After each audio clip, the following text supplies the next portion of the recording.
To call the Wednesday, April 9th meeting of the Dedham Select Board to order. As always, we will begin with the Pledge of Allegiance. Please rise and face the flag.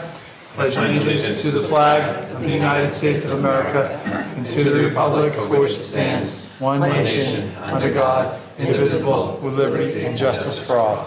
Thank you.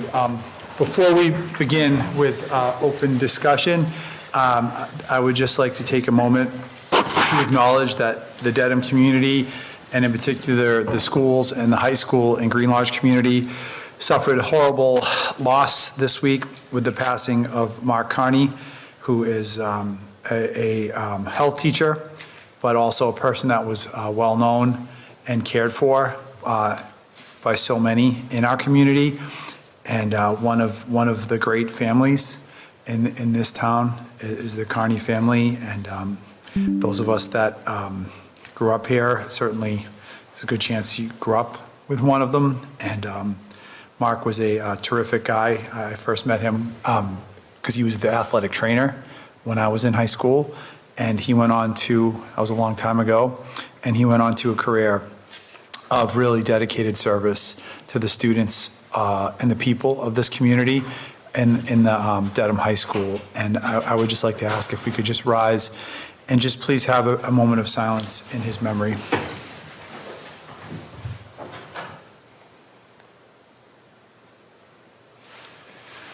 Thank you. Thank you, and just want to express that my thoughts and prayers are certainly with Mark, the Carney family, and all those who are affected by this tragic loss. At that, I will ask, we can begin the agenda of the meeting, and as always, we will begin with Dedham citizens' open discussion. Do we have anybody here or remote for open discussion this evening? Raise their hand if they wish to speak remotely.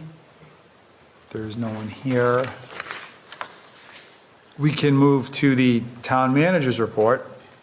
Go ahead, Leon. Thank you, Mr. Chair, members of the board. I do just want to, before you start, introduce that there are two members of the Finance Committee here, Ed Dockham and Mike Leahy, and so this is going to tie into some of the material you present, because I'm sure there'll be some questions from the board. I asked a few members be present, so. So just briefly, we have the budget update later in the meeting, which I would normally do a briefer version during my town manager update, but because we have it on the agenda, I'll cover that then.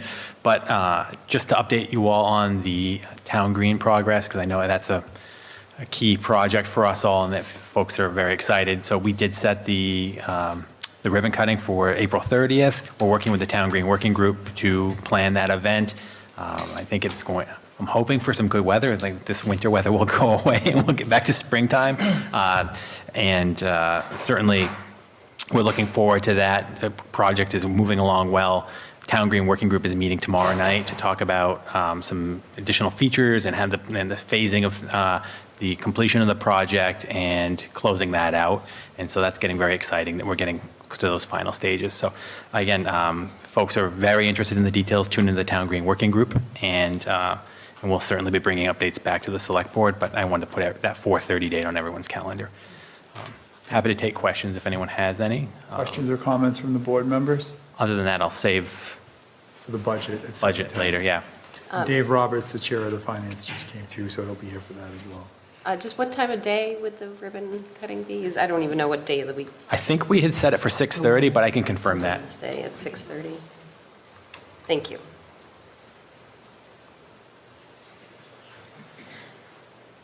Okay. Questions or comments, anything else?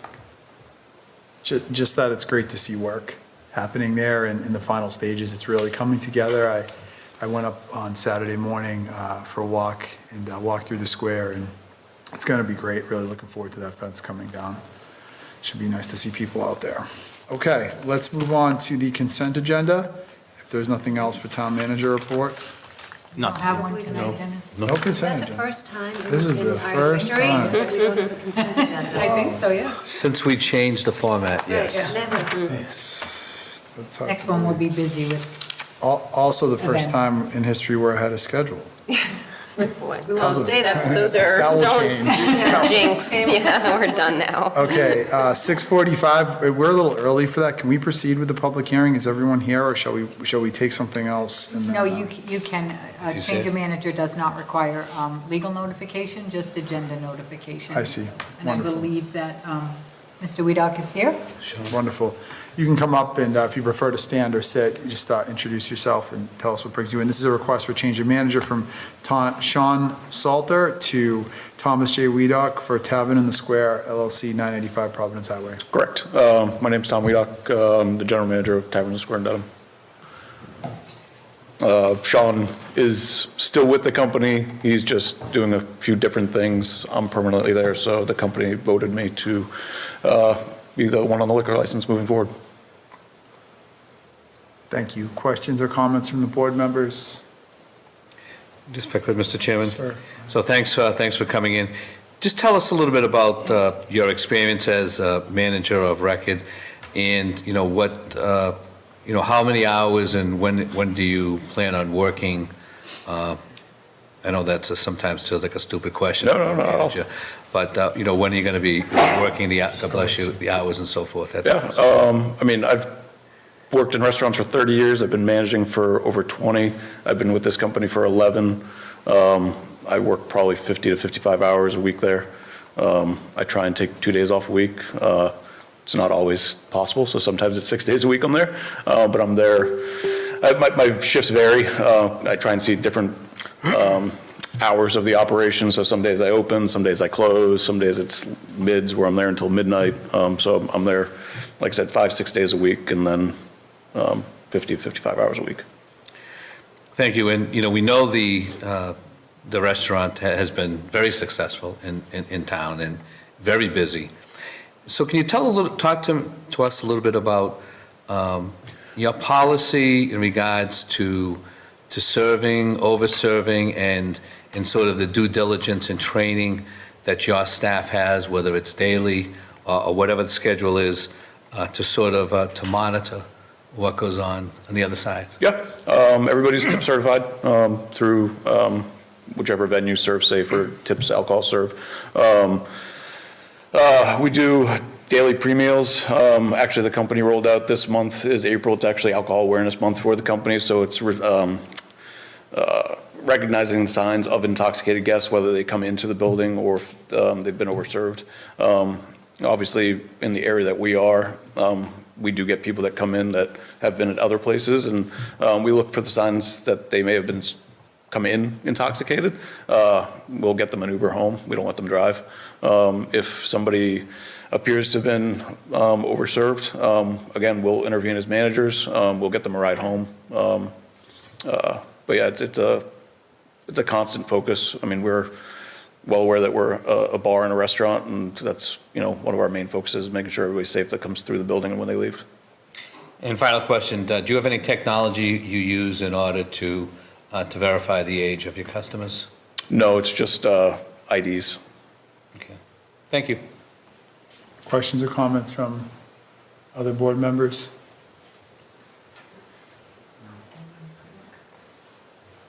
As this is a public hearing, questions or comments from the public, either in person or remote? Nothing? I will just say one thing, it's always crowded there, which is amazing, it's great, and it's a terrific place. I was there last Saturday for the tournament games, and your staff was unbelievable. Thank you. Unbelievable. They bent over backwards to get us a table on the busiest night, and then the waitress was just so accommodating. It was really, every time I go there, I have a good experience. I appreciate it. It's great to hear. Good luck. And Thank you. The liquor is a huge part, a huge responsibility. It's a busy place, so just make sure you're training the staff so that there's, the next time we see you, it's at the restaurant and not back here. Yes, that is the goal. Absolutely. Okay, anything else? I guess I'll need a motion to close the Move to public close the public hearing? Second. Again, discussion. Hearing none on the vote, all those in favor say aye. aye. Chair votes aye. Move to approve a request for the change of manager from Shawn Salter to Thomas J. Weadock III for Tavern in the Square, 985 Providence Highway. Second? Discussion? Hearing none on the vote, all those in favor say aye. Aye. Chair votes aye. Thank Great. you. You're all set? Thank you, have a great night, everybody. Congratulations. Good luck.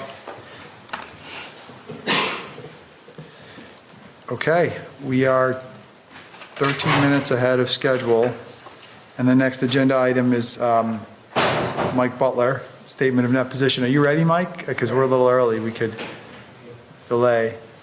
I asked, Mike had given this presentation to the Finance Committee maybe 2 weeks ago or so, and I asked if he could come and give it to the Select Board, because I think we'll find it interesting. Yeah, happy to be here. Good evening, everybody. Welcome. We had to squeeze Mike in before he takes off for Europe in a few days, so thank you for. I'm practicing how to say croissant and baguette. Okay, so we're up. Okay. Thanks for squeezing me in. I know it's a busy time of year. I have, the past several years, talked about this document with Finance and Warrant, and I think maybe every other year with the Select Board. So I thought it'd be good to come back in this year. Slide two. So the statement of net position answers the primary question: what is our overall financial position?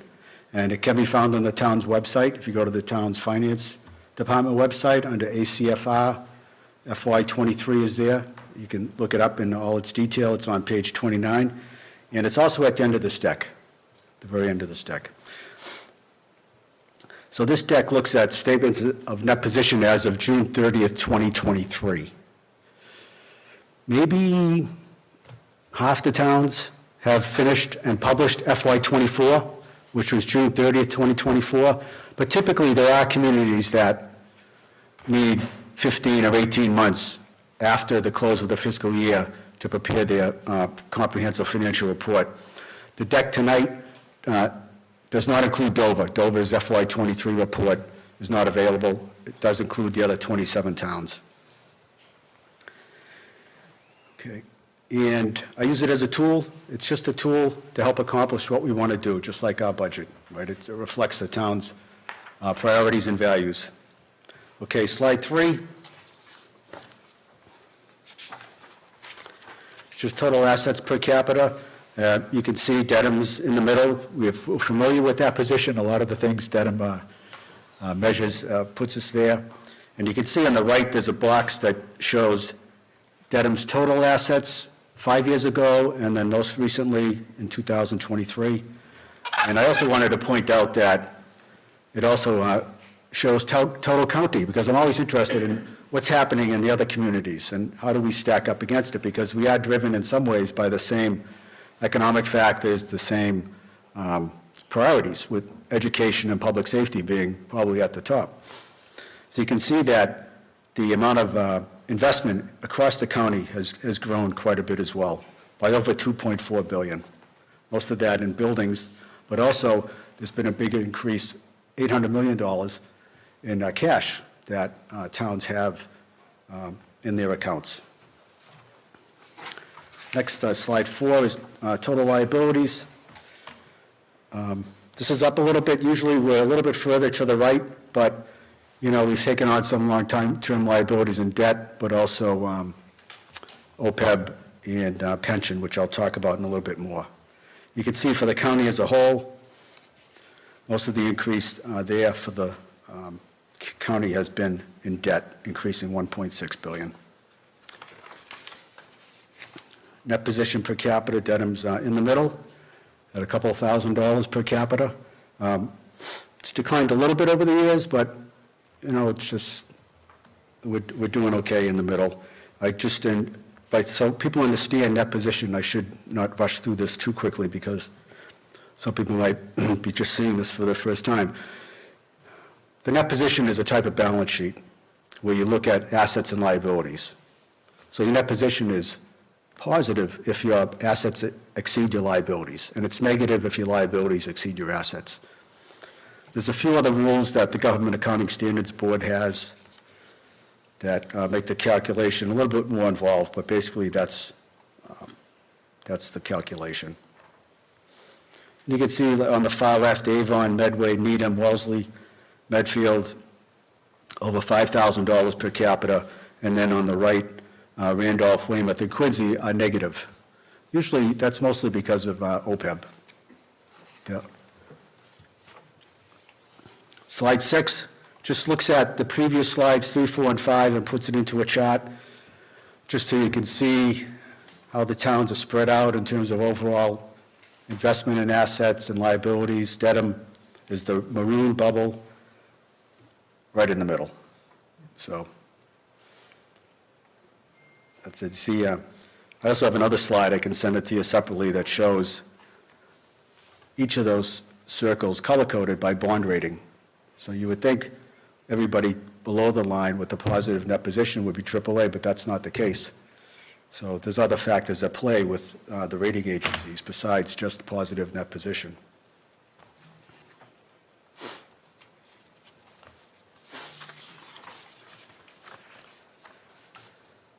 Okay, slide 7.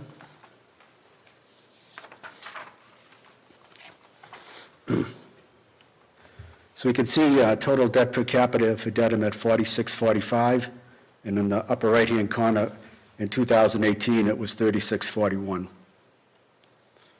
And as you know, debt is usually taken on to pay for new buildings, road improvement projects, public safety buildings, schools, et cetera, DPW buildings.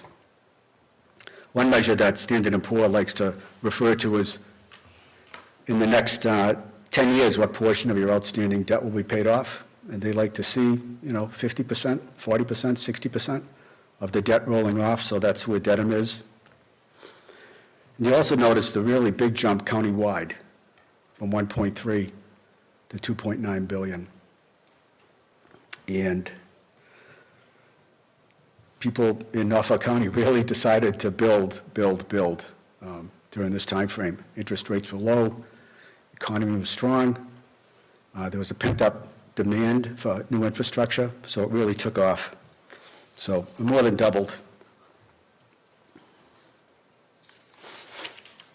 I will point out just one exception to that, 2.9 billion. Quincy, a couple of years ago, issued what's called the pension obligation bond for about $400 million so they could pay off their pension liability. So even taking the $400 million out, the 2.9 becomes 2.5. It's still countywide. Debt doubled in 5 years. So, page 8, net pension liability. Real good shape. We've seen this now for several years where we're kind of hovering. Some years we're zero, or a little bit favorable, a little bit negative, but I think we've been well served by the state's pension reserve investment trust, which is where the funds that support our retirement system are deposited and managed. And it's really delivered. That's why we're in the top 10 communities statewide. So,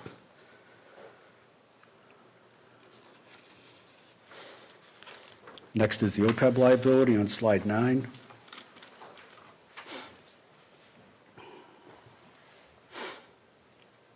OPEB is other post-employment benefits, which was generally health insurance for retirees. So you can see the liability has increased over the past several years, mostly because we adopted more conservative assumptions, which increased the total liability. Still in good shape. A lot of communities like Dedham have decided, oh my, it's really tight. This is an optional deposit. The pension, you have to, state law requires communities to contribute to the pension fund. Communities are not required to build up funds in advance to pay down the long-term liability for OPEB. Nonetheless, we do have, I think, about $30 million, $29 million with the state's Benefit Retirements Trust Fund, which is in that same umbrella as the pension investment group. So they're investing the money there also, so. And I will note, the bottom right, you see the county in total is around $3 billion, $2.8 billion for this liability.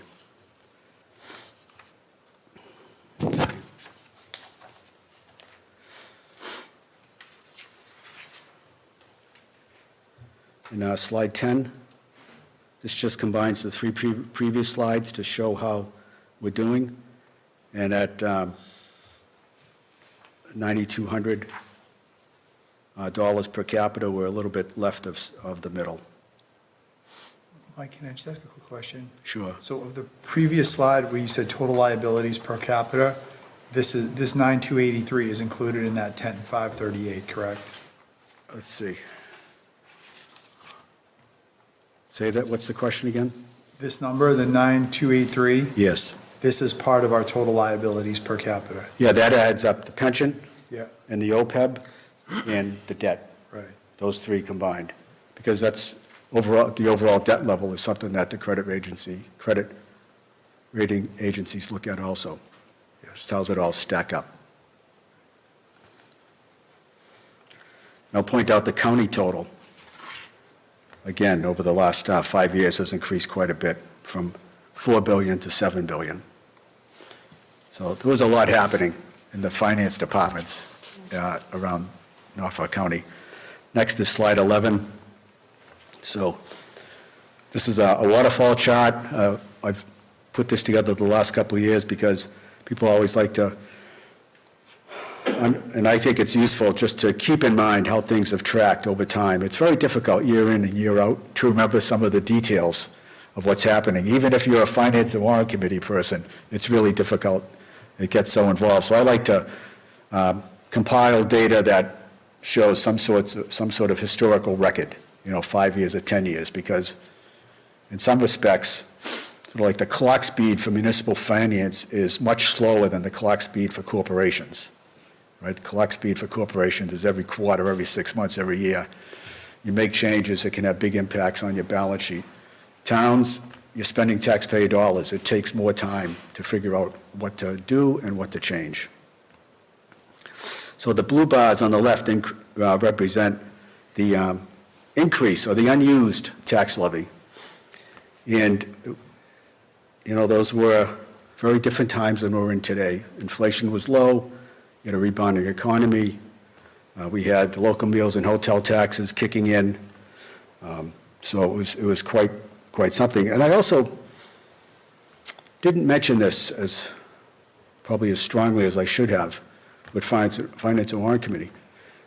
The reason we reached a $9-point-something million in unused tax levy is because we as a community decided that even though we had the legal authority to raise taxes, we did not. Town manager didn't recommend it, Finance and Warrant Committee didn't recommend it, town meeting didn't recommend it. So it's important to note, right, there was a lot of fiscal restraint shown during this time frame. Like you're talking about between 2015 and 2020. Yes, and even into 20 and 21, right? It was just, Yeah. and people say, oh, it's $9 million, what's the big deal? But it's interesting, it's not $9 million. It was $58 million. So from 2014 to 2021, during those 8 years, 9 years, we could have raised taxes to collect an additional $58 million. Now, in the scheme of things, that's only a couple of % of the budget. But that's the nature of municipal finance. We are at the margins all the time. And by not raising taxes 1% more than we did or 2% more than we did, it has a powerful cumulative impact. So in 2015, for example, we could have raised taxes by 2.8 million, not just the 2.3, the 2.8. We could have raised taxes in 2016 by 4.2 million, but we didn't. And when you do that all the way across to 2020 and 21, that was something. Now, also during that time, extending right into 2023, when we opened the public safety building, we did a lot of construction, right? And I remind people of this, and I think it's something that the town should take a lot of pride in. And in a minute, I'll tell you why. New public safety building, when we consolidated 2 buildings into one, which is something that you've heard for years is a good way to drive down your long-term cost structure. Consolidate buildings, that's a good way to go. We bought the town hall, we renovated it, and now we have a senior center downstairs. And you remember where the senior center used to be? Right? It was at Traditions, it was quite small, and now look at the place downstairs, ground floor is buzzing. It's buzzing. And I know that because today, my wife, who's a really regular attendee at all the good programs they have down there, came back with a raffle prize because her name was drawn out of the hat. And they run great trips, and they do a lot for seniors. So, and we did all that, these buildings, and the ECEC, right? We did all that inside the levy limit. So I went online, I did a little bit of research. This is all available with a few keystrokes from the state's data bank. From 2019 to 2024, 21 Norfolk County towns voted on debt exclusions. So almost every town in Norfolk County went for debt exclusions during that time frame. 8 also went for overrides. So in total, and some of the towns did both overrides and debt exclusions. In total, 24 towns in Norfolk County went for debt exclusions, mostly, and some overrides, and we did not. We were able to get this all done within the levy. And I don't know if anybody can match that, and still keep our tax bill pretty much in the middle. I think that's great. I think that's great. So, took a lot of hard work, many years. We took advantage of a very favorable economic environment, low inflation, good growth, new growth every year. And you know what? All those headwinds, all those tailwinds are now headwinds. We've lived it, right? Since the pandemic, it's been really rough. When you have inflation at 3%, and Prop 2.5 allows the town essentially to increase tax revenues 4% a year, right? Because it's 2.5% on the previous year, plus new growth, which generally runs about 1.5%, a little bit more. If inflation's at 3% and towns can raise revenue at 4%, that's a good place to be. If inflation is 4%, when you look at salaries and health insurance and all that stuff, now it's getting a little snug, right? Because you don't have much wiggle room. And as we've seen in the past few years, when inflation's running 5, 6, and 7%, it's really tough. In fact, you're going to lose ground because you can only raise revenue 4% a year. Your costs are going up 5 and 6% a year. It's tough, and that's what everybody has, I think, to this point, pretty successfully managed.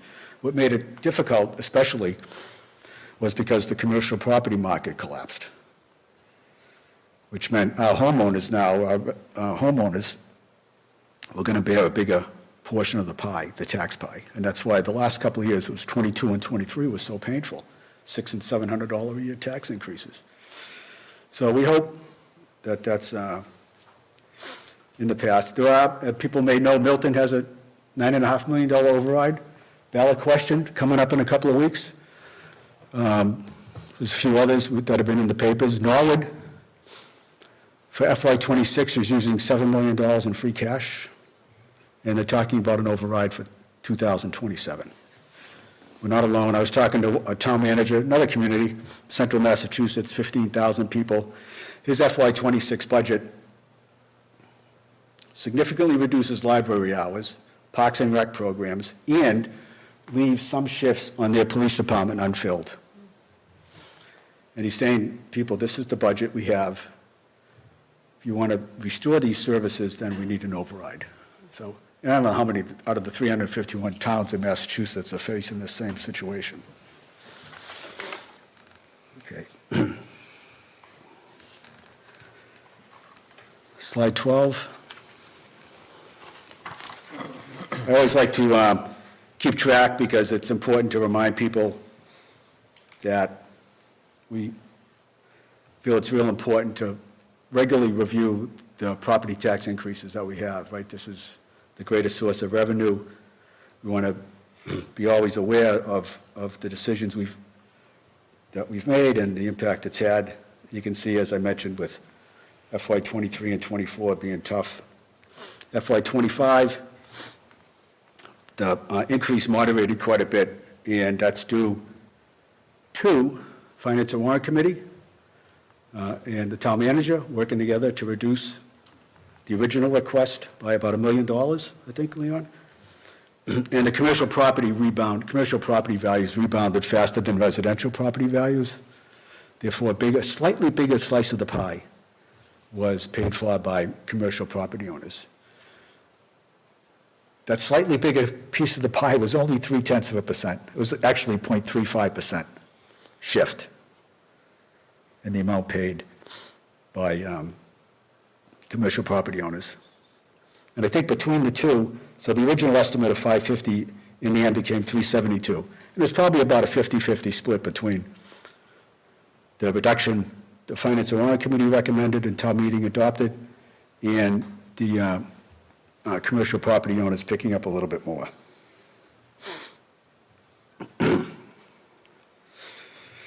So, and then on the right, just summarizing it, because even though it doesn't seem necessarily that the operating expenses are connected to the statement in that position, over time, they do shape it. So, for example, I recommend that you consider, make sure everybody understands the structural deficit for this year, next year, and FY '28. A structural deficit means your recurring expenses exceed your recurring revenues. So what is it? So everybody should understand where we are and the actions we take reduce not only FY '26, but have a flow-through impact to '27 and '28. We should keep tabs on that. So, and the reason it's related to the statement in that position is, so I think for now, because it's optional, you don't have to include OPEB, future funding, pre-funding OPEB in your structural deficit. But if you're using free cash, you want to have that discussion. Is it appropriate? If so, how much? Overlay, stuff like that, excess levy, all that contribute to your structural deficit. Because I think it's important that people have a shared goal. And the shared goal is to tackle the structural deficit and agree on it. And I personally believe that we can address it. Let's just get the facts out there and continue the debate, because we've tackled a really difficult last 5 years, which have been really difficult. So I think, there's enough talent, enough horsepower, and commitment to take care of it. Second one is, I know the Collins Center deficit reduction project is underway. I think that's a grant that we got from the Community Compact. We'll be working on that to see what improvements in operations can be made. But I'd like to make a special point on this project. It's an important project. I think Select Board has to be involved in that early on. I mean, not every day, right, but early on, understanding, discussing. In the end, when we look at this report, how do we know if it's been successful? How do we know if this is a successful undertaking? Because people are going to be doing a lot of work on it this summer, I imagine. Because it's going to include, I imagine, recommendations on what to change.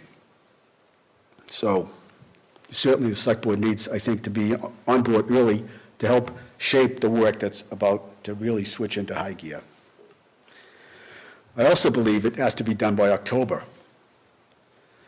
Because if there are going to be changes, and there surely will be, Select Board, Town Manager, going to have to discuss them. And I think they ought to be agreed upon in November. Because, let's face it, people's attention is elsewhere, Thanksgiving to New Year's Eve, right? They're not really paying attention to what's going on in Town Hall. They're listening to Christmas carols, right? Singing along with Mariah Carey. No. So, that's my recommendation. And I think also something similar should be happening on the school side. Take a look. What do? You don't need massive changes. You need that targeted structural deficit in mind. And for a couple of years in a row, right? Tighten down, tweak, tighten down. You can do it without sort of really curtailing town services. So finish it in October, agree on what to do for November, because then you're going to launch into all your budgeting for FY '27 next January and February. And to me, you don't want to start communicating it in January, because Finance and Warrant Committee starts rolling in February. Town budget's ready to go, right, early February, so that's my recommendation. Then finally, the capital investment plan. Our current project planning goes 5 years, but I really think, given the results of the recent debt exclusion, where voters decided not to support the proposal to build a new Avery School, that we have to take a step back and think about it. It's pretty significant. I was involved myself on the SBRC for the Avery School and for the ECEC. The cost I've listed there are per seat. So the Avery School opened in 2012. It cost $77,000 per seat. I think there were 315 seats. That was the capacity. So just around $24 million. The cost per seat at the ECEC, which is a much easier site, right, than Avery. Avery was digging and excavating at 3 stories, and ECEC was $105,000 per seat. So in 7 years, it was a 50% increase, 40% increase, about a 40% increase in 7 years. Since then, we all know from the proposal that was put together for Oakdale that went to the voters. We know from the Vertex report in 2023, and we know when you scan the environment of current building projects that the cost per seat is dramatically higher. Elementary schools tend to be less expensive, high schools more expensive, vocational schools most expensive. But when you look at the landscape, the cost around this part of the state per seat is $200,000 to $300,000. Watertown High School is under construction now, $309,000 per seat. My eyes start to water, right, with that. So Vertex said there's economies of scale when you put up a building, right? Your cost per seat goes down quite a bit. It's going to have implications, and I think big implications for the town, because we have 800 elementary school students who need to be in new seats over the next few years, and 700 high school students. That's 1,500 students. By the time we make a decision, of course, all these costs will be higher, unless there's some real breakthroughs in technology. But the average is $250,000 times 1,500 students. Maybe we get state aid on some of that, maybe none of it, I don't know. But that's a lot of money. We can do it, you have to plan for it, you have to plan for it. And you have to give voters a good reason to support it. And I think that the next debt exclusion, and almost certainly going to need a debt exclusion to pay for this, is going to be, the outcome of that is going to be influenced on the quality of the work SBRC does, but almost, if not more importantly, the most recent tax bills that people are paying. So this year was, I thought, pretty good, $370 increase. It's not perfect, but, $370 is, what, a 4% increase. It's about matches what the town can raise. I think, my own view, this is my own opinion, I think we should try to stay around that number for a couple more years. Leon's original budget proposal for this year came in at $440. If we were guaranteed that commercial property values were going to go up more than residential values, we would be below probably $400. But it's still going to be a lot of work, right, between schools and town, Finance and Warrant Committee. But I think $400, $375, kind of sets the stage down the road for let people's household budgets adjust.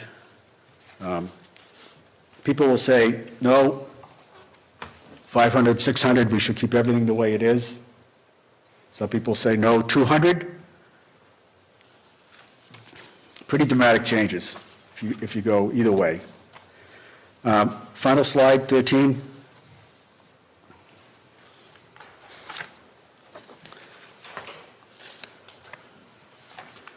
A lot of communication, I think, has to be improved. communicating where we are, what we're doing, what's coming down the road. So we've talked about that. I've talked about the Collins Center project and new buildings. I think the new building costs really you have to really think different than what we had before, you know. So, thank you for your efforts on behalf of the residents of Dedham. Thank you, Mr. Butler. Would it be okay with the board? The next agenda item is Leon's budget update, and it kind of ties in pretty, Yeah, Virgil, yeah. yeah, I mean, can we just take comment from us at one time, or is that all right with everyone, or does anyone have anything they really want to say? Is Mike staying or not? I want to be sure we around. thank him. Yeah. What would you like to do? I'm here all night, so. Are you going to stay for a few minutes? I can stay, yeah, sure. Leon, is it okay if Leon makes his presentation and then we just give our comments one time? Is that okay with everyone? Michelle? It's fine, I just didn't You want sure? him to leave without us thanking him. Yeah. I mean, Demetria, are you okay with that, Jim? Okay. All right. All yours. Thank you, Mr. Chair, members of the board. It's tough to follow that act. Mike, Mr. Butler is a fantastic resource, knows more about the town's finances than most people will ever know in their lifetime, and he's a huge asset to us, so I want to just say my appreciation to him before I start. We have a couple members of the Finance and Warrant Committee here tonight, Chair Dave Roberts, Michael Leahy, Ed Dockham, and we've been working a lot with our financial team, with the Finance and Warrant Committee over the last couple of months here. We're in the midst of budget season. As Mr. Butler described, the town has a structural deficit. What that means is that our expenditures, driven largely by inflation, are outpacing our revenues, which are, again, limited by state law and growth within the town. And our growth has been relatively consistent over the years, around 1.3 million per year. Sometimes once or twice it's bumped up above that, but in general it's been around 1.3 million. So that totals about 4%, as Mr. Butler indicated. So this year, we came in, we realized that over the last several years, we've been predicting, using the forecasting tools that we have and refining, that at some point in the next couple of years, we will no longer have the excess levy capacity that allows us to maintain our budget and our services at a rate that's growing faster than our revenues. So I think the exercise that we went through last year with the Finance and Warrant Committee, where we reduced certain lines, helped us stave that off. And again, this year, we did an exercise where we removed one-time sources of income revenues, which this year were proposed at the $900,000 in overlay, which, to be clear, still needs to be voted by the Board of Assessors. So that is not necessarily a given, but it's a possible source of funds. We also were proposing to use about 1.6 million in excess levy capacity, which would leave about 1.3 for next year, in addition to the new growth and our Prop 2.5 increase. And we also are planning to continue to use about 1.5 million in free cash. So if you look at those three sources of revenues that are outside of Prop 2.5 plus new growth, that amounts to about $4 million. So the Finance and Warrant Committee had us do an exercise whereby both the municipal departments and the school department each reduced our budgets by $2 million. And we made that presentation to the Finance and Warrant Committee last week. In follow-up to that exercise and that presentation, the Finance and Warrant Committee has asked both the town and the schools to produce reductions or recommendations for reductions that amount to $1 million each. We plan on discussing that on Monday evening. In general, on the town side, what we're looking at is using grants to fund certain positions and certain personnel costs.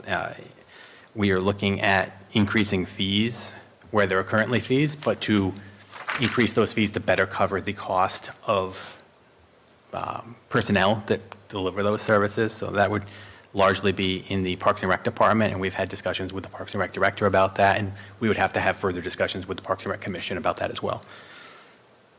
We are looking at staffing changes that we either have positions available now or expect to have positions available over the next year or so. Again, a large percentage of our budget is personnel, and it's really difficult to reduce costs without impacting personnel, but we're trying to be sensitive because when you're talking personnel, that's people. And people are delivering services, and many of them are longtime employees. So we don't want to eliminate positions that are filled. So we're trying to be thoughtful and proactive and strategic in a way to look at positions that we expect will either are vacant or will become vacant to produce savings over the next year. And then we were fortunate that we were recently reaffirmed with our AAA bond rating. Our bond debt service came back and is now confirmed, and we can save some funds on that. So our estimate was a little conservative, so we can save some funds on that. And then looks like we can probably save some funds on workers' compensation insurance and a few other insurance lines. So if you total up all of that, we get very close to the $1 million. But there are some unknowns at this time, so we're still refining that number, looking for your feedback on it. Again, cutting positions means cutting services, and we know that that'll have an impact on our residents. We're trying to moderate that as much as possible and minimize that as much as possible, but we're in a situation where we don't have the luxury of simply moving funds around, or we're making adjustments that are easy. I wish we were. I wish we were in that position. So I'm happy to take questions on it from the select board. If you all have any specific direction you want us to look at over the next couple of days, we're happy to do that. We'll certainly keep you up to date as we update the Finance and Warrant Committee. And then town meeting will make a final vote in May. But I think until we get there, we have a little bit more work to do. And certainly we want to engage the community and be transparent about the process, because the budget in a municipal government, the budget translates directly to services. And I think it's an expression of our values and what we want to accomplish. So we want people's feedback on that. Thank you, Leon. So we have Mike still here, Leon, a couple members of the Finance Committee. So clarify for us if there's any questions for what they've done. Dave, do you want to say anything for what you At guys? this point, I'd like to hear the question. Sure. And Sure. and perhaps provide an update of what we're going to be doing Monday night. Okay, great. Who would like to begin with comments and or questions from the board? All right, well, I can start. Go ahead, Jim. Not going to be long, maybe. So first, Mike, thanks very much for the, for the details and the analysis that you've done and presented. I think it's always good to see the historical trends, to see where things are going, especially, when you talked about, I think, slide 11. I thought that is sort of an important slide to show, where we have been and the reasons why things were the way they were from 13 to 21, 22, and what has changed after. The number of overrides, whether it's debt exclusions or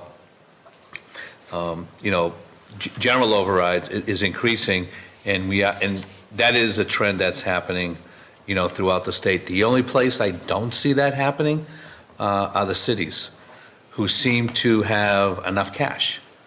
So it's sort of a balancing act. Why are the large cities having such surpluses and able to do things? And there's a couple of big ones that are in our area that have pretty significant reserves and are able to do things. And it goes to, the impact of, the impact that the commercial tax payers are having on us in the evaluation.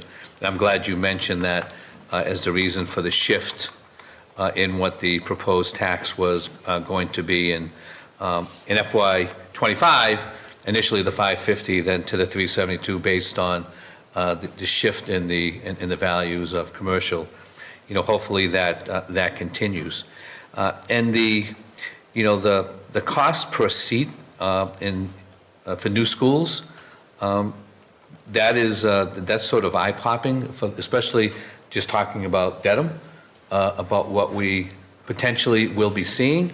And that really is the reason to take a real step back and do a complete evaluation, because it's not just talking about elementary schools, it's the high school, it's everything else, and to take a bigger look at what we're going to see. Mm-hmm. And when you talk about the seats, 200, 300,000, and when you're doing an individual, that's a lot of money. When you're doing combinations, similar to what we did in the public safety building, we combined Right. 2 departments and 2 buildings. What we did in this building, we combined the senior center and the town hall functions because we couldn't find a place or do a senior center separately. And even where the ECEC is now, there is room for expansion down there. I remember when the first time I toured it and went through it, one of the superintendent at the time says, my vision is that if we have to add, we have space in the back to add. So there's a lot that I think in regards to the buildings that need to be looked at, and it's not just the schools. We have an aging infrastructure of our libraries, our public works. Look what we just had to do, move the park and recreations out of a building that we had bought that is in such disrepair. We have to move up to a school. So I think and that all goes into the capital and to the bonding. And I think that was I think a good suggestion of how we look at the capital plan beyond the 5 years. And I'll just say, I appreciate the pension slide, and unfortunately, the liability went from 0 up to 30 some odd million increase. I think that's just I don't know whether that's the market or what the issue is. I assume Just the market. That's what it Just the was. market. And it's very volatile. It's very volatile. The closer you get to full funding, the more volatile the reporting will show. Like June 30th, 24, 1 year later, it's 14 million. And I remember before COVID, when we were talking about putting money into the pension system the goal was to reduce it, and then to shift the money that we were funding the pensions with to other obligations within the town, then COVID hit. And that all went out the window. And just finally, Mike, I appreciate your comments on the Collins Center study, and I do think it's extremely important for this board here to be involved in step 1 and throughout the process, whether it's, I think individually interviews and then sort of have, policy discussions, because whatever that report says, we need to know what it's going to say. We need to help drive that discussion to help Leon in the town of giving leadership in a direction about where we're going. And if we don't have buy-in in that, then it's a whole waste of time. So I would appreciate that, Leon, as we go forward with that this board is involved going forward to sort of help. Because I think, the ideas and the feel of the community, the 5 of us have different views, but we're all the same in that, we want to work to sort of help guide where we're going to be going, because this is not sustainable of what we have. Not sustainable at all. Thanks, Mr. Chairman. Thank you. Who would like to go next? I can, if no one else Go ahead, Michelle. does, sure. I guess I'll start with Leon. I'm glad to hear that the Finance and Warrant Committee asked you to look at a $1 million option. I've been trying to catch up on their meetings. I'm most of the way through two ago. And I would say I was getting concerned that what, I kind of thought was an exercise to look at $2 million was kind of being talked about as a potential reality. And, I know there's hard decisions to be made, and we've been making them over the last few years, and there's still a long way to go. But if what we're trying to do is to avoid a cliff in a few years, I don't understand why we would just do that cliff now. The point is to try to find solutions over time and gradually get there, in my opinion. So I'm glad, I hope that's the direction that it will go in, and I appreciate your suggestions and creativity around how to get there. I mean, I'm only looking at it now, so I need to think more about it, but there's stuff in there I hadn't heard before, so that was good to see. Let's see, I think that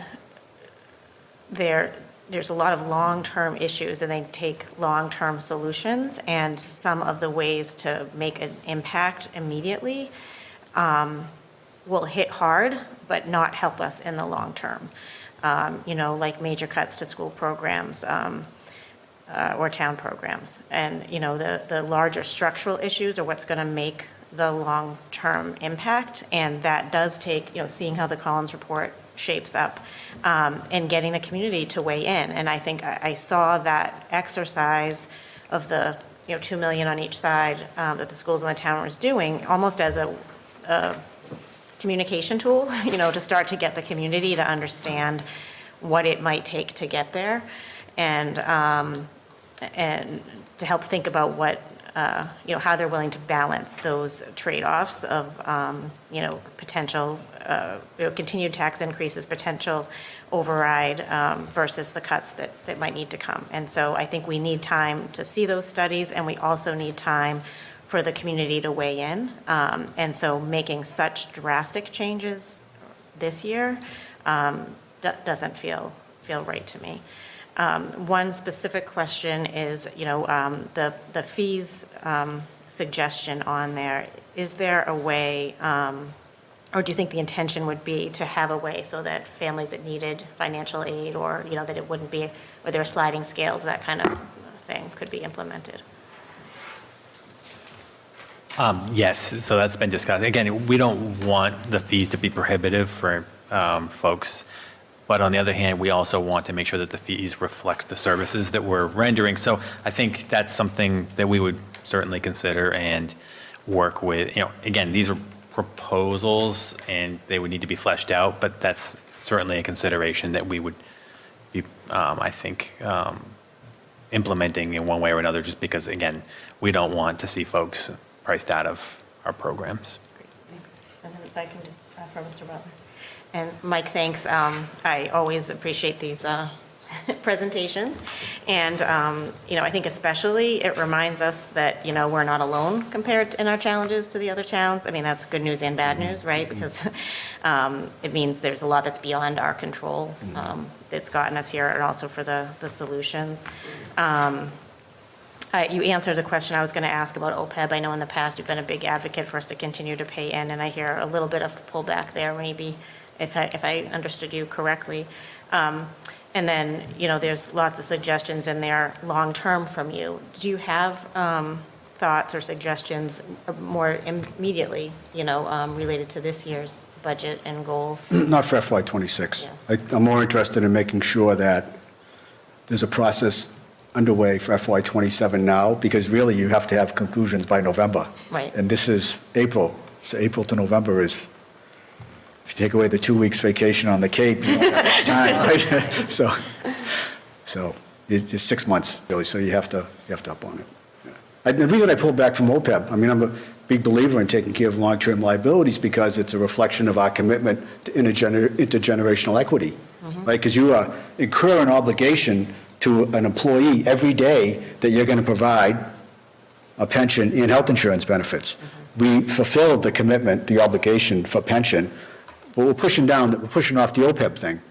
It's clear, though, to me, and I think everybody else in this room, capital expenditures and your operating expenses are the priority for now.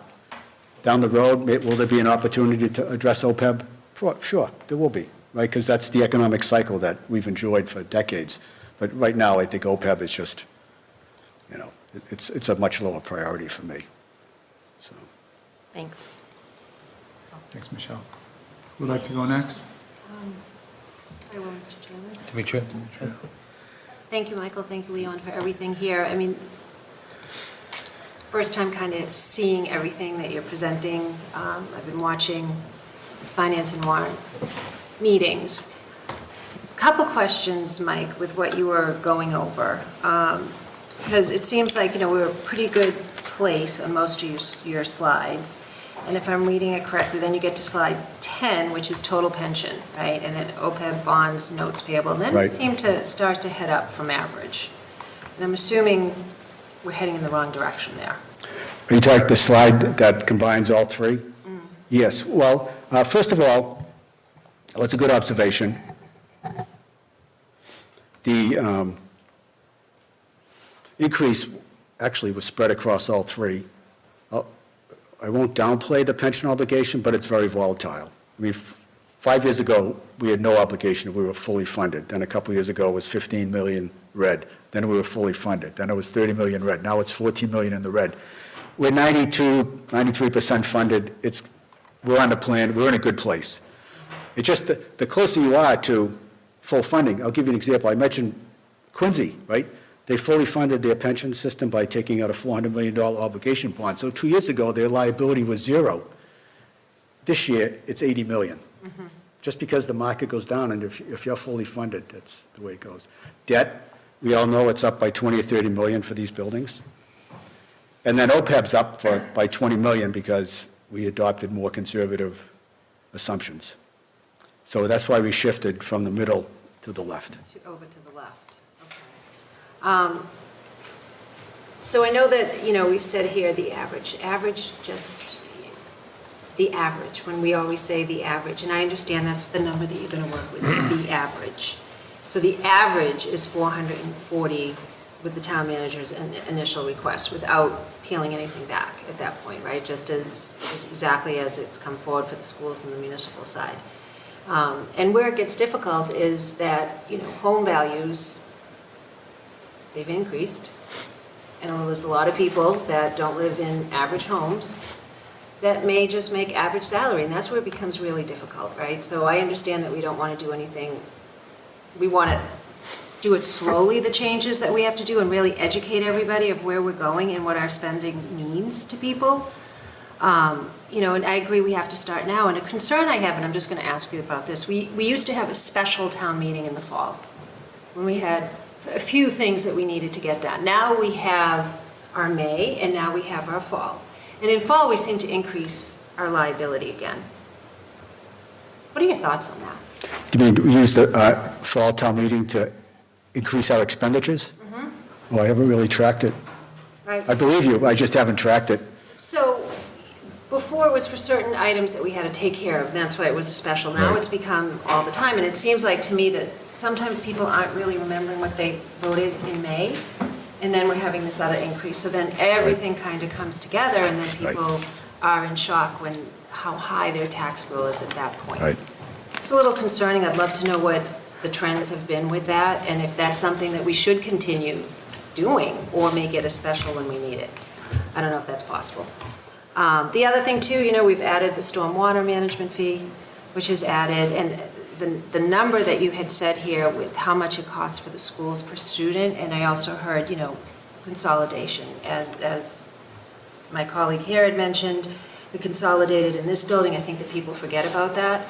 We all know that we consolidated over with the police and the fire, but we also did that here as well, which really did work.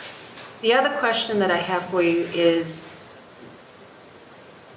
why are we concerned with what the total county is showing, right? Why is that significant to me? To say that everybody was kind of in the same boat as far as we're all trying to fix our buildings, et cetera? I'm always interested when I go through the exercise to identify communities that seem to be doing something really different. Because most of us just kind of settle around the middle. But if you think of that bubble chart, what's going on in the towns to the outside? And anytime I do it for a very parochial reason, I want to make sure Dedham is not really right way over there, because that means our practice is sort of out of kilter. And that's why I do it. That's why I show it. That particular one on debt really caught my eye. I didn't realize there were so many construction cranes going on around Norfolk County the past 5 years. It was an eye-popping number, that there was that much money, but it made sense. Interest rates are 2%, 3%. So that's why I show the county, mostly just to highlight, are we in line with what's going on, or are we really outside? I will mention, though, I'm very interested in learning more about Watertown. More interested in, Watertown has gone through a really aggressive number of building projects the last few years. Their debt is way, way up there. And I really want to understand, what was your thought process, right? What sequence, what timing, how much state aid did you get? And how did you work it through to your statement of net position and still maintain your AAA rating? A lot of that is they had this huge burst of industrial property come onto the books. I think it's worth going to have a cup of coffee with the people in Watertown to understand what they did. It's always, and you know, 90% of what they tell us, 95% of what they tell us, we'll already know. But it's that 5%, the nuggets that come out, that are going to help us understand there's another option for us. Interesting point, Mike. And I think that we talk about communication, communicating to everybody. We have to, because of our form of government. Town meeting at the end of the day, right, we all say makes decisions. We have to understand up here what all the ramifications are here, and we have to actually understand everything and get out there and let people understand what their vote is going to mean. And putting, if Finance and Warrant decides to take $1 million and then we go to town meeting, they intend on putting it back in, what does that mean? And what does it mean further down? What happens next? Like we said, we don't want to go over that cliff, but we're heading in that direction. So all of these moves that we're doing now are so important to make sure that we're making the correct decisions with knowing what's coming, as there's so much uncertainty. What are your thoughts on, you know, we had the ARPA money and all that kind of money that came into our budgets. Did that affect how we, you know, that we're not as far over the edge? Yeah, I didn't follow the ARPA money at all. Could I go back to your question about average? Yes. So that came up at the Finance and Warrant Committee meeting too, and I think it's a real concern. Well, we should understand it more clearly. There are 6,600 single-family homes in Dedham. Take that, break it into quintiles. Go to 2020, look at the average assessed value for each of those quintiles. Go to 2025, look at the average assessed value for each of those quintiles. Compare the percentage increase over that 5-year period. Did all 5 quintiles increase at the same amount? Or did the homes that had the lower values go up more than the homes that had the higher values?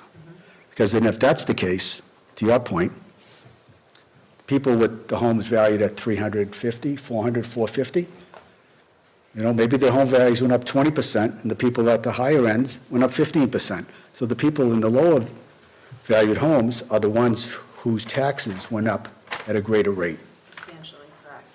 I don't have that data. It's just a hypothesis. Can I have Kevin that Doyle tomorrow? could do that.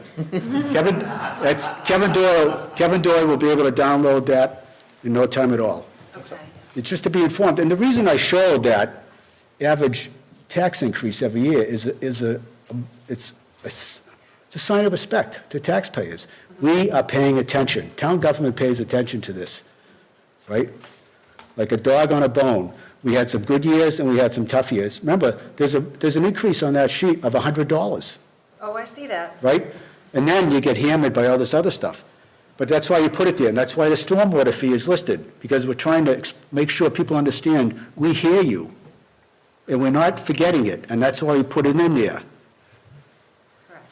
I agree. I just want to thank you. There's a lot to absorb here, and I think that the conversations have to happen more around this table on where we're going and what we're doing. Thank you. Thank you. And thank you to FinCom for what they're doing as well, too. Yeah, thank you.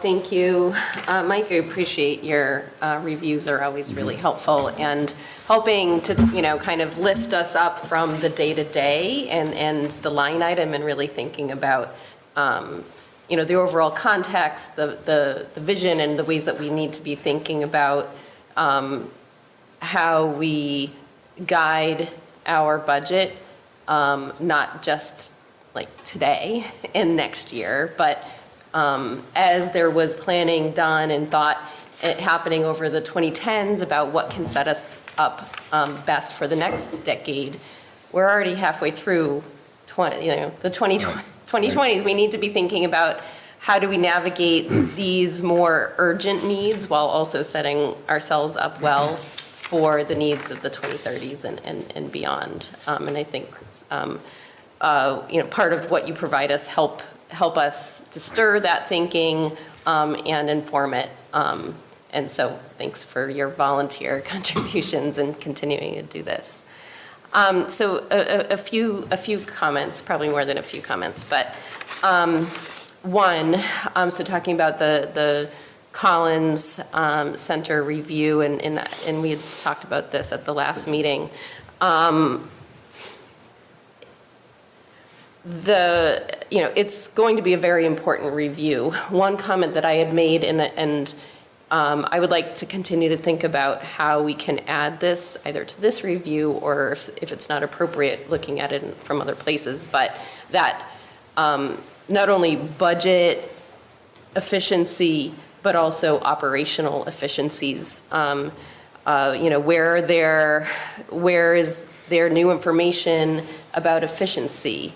Are there emerging best practices across all of the departments that can either streamline processes or the way that we do things or things like that, so that as positions become vacant, we maybe have some opportunity to make reassignments or redistributions of valuable and existing staff and reduce the need to fill those or have those left unfilled, meaning that we have a service deficiency there. So I think that that's really important. Being presented with such great data just makes you want more great data. Some things that came to mind is I would be really interested in reviewing and tracking over the next few years the towns that continue to have no override votes, what factors are contributing to that, how much might new growth or other new revenues be contributing to that, and really understanding what that is. And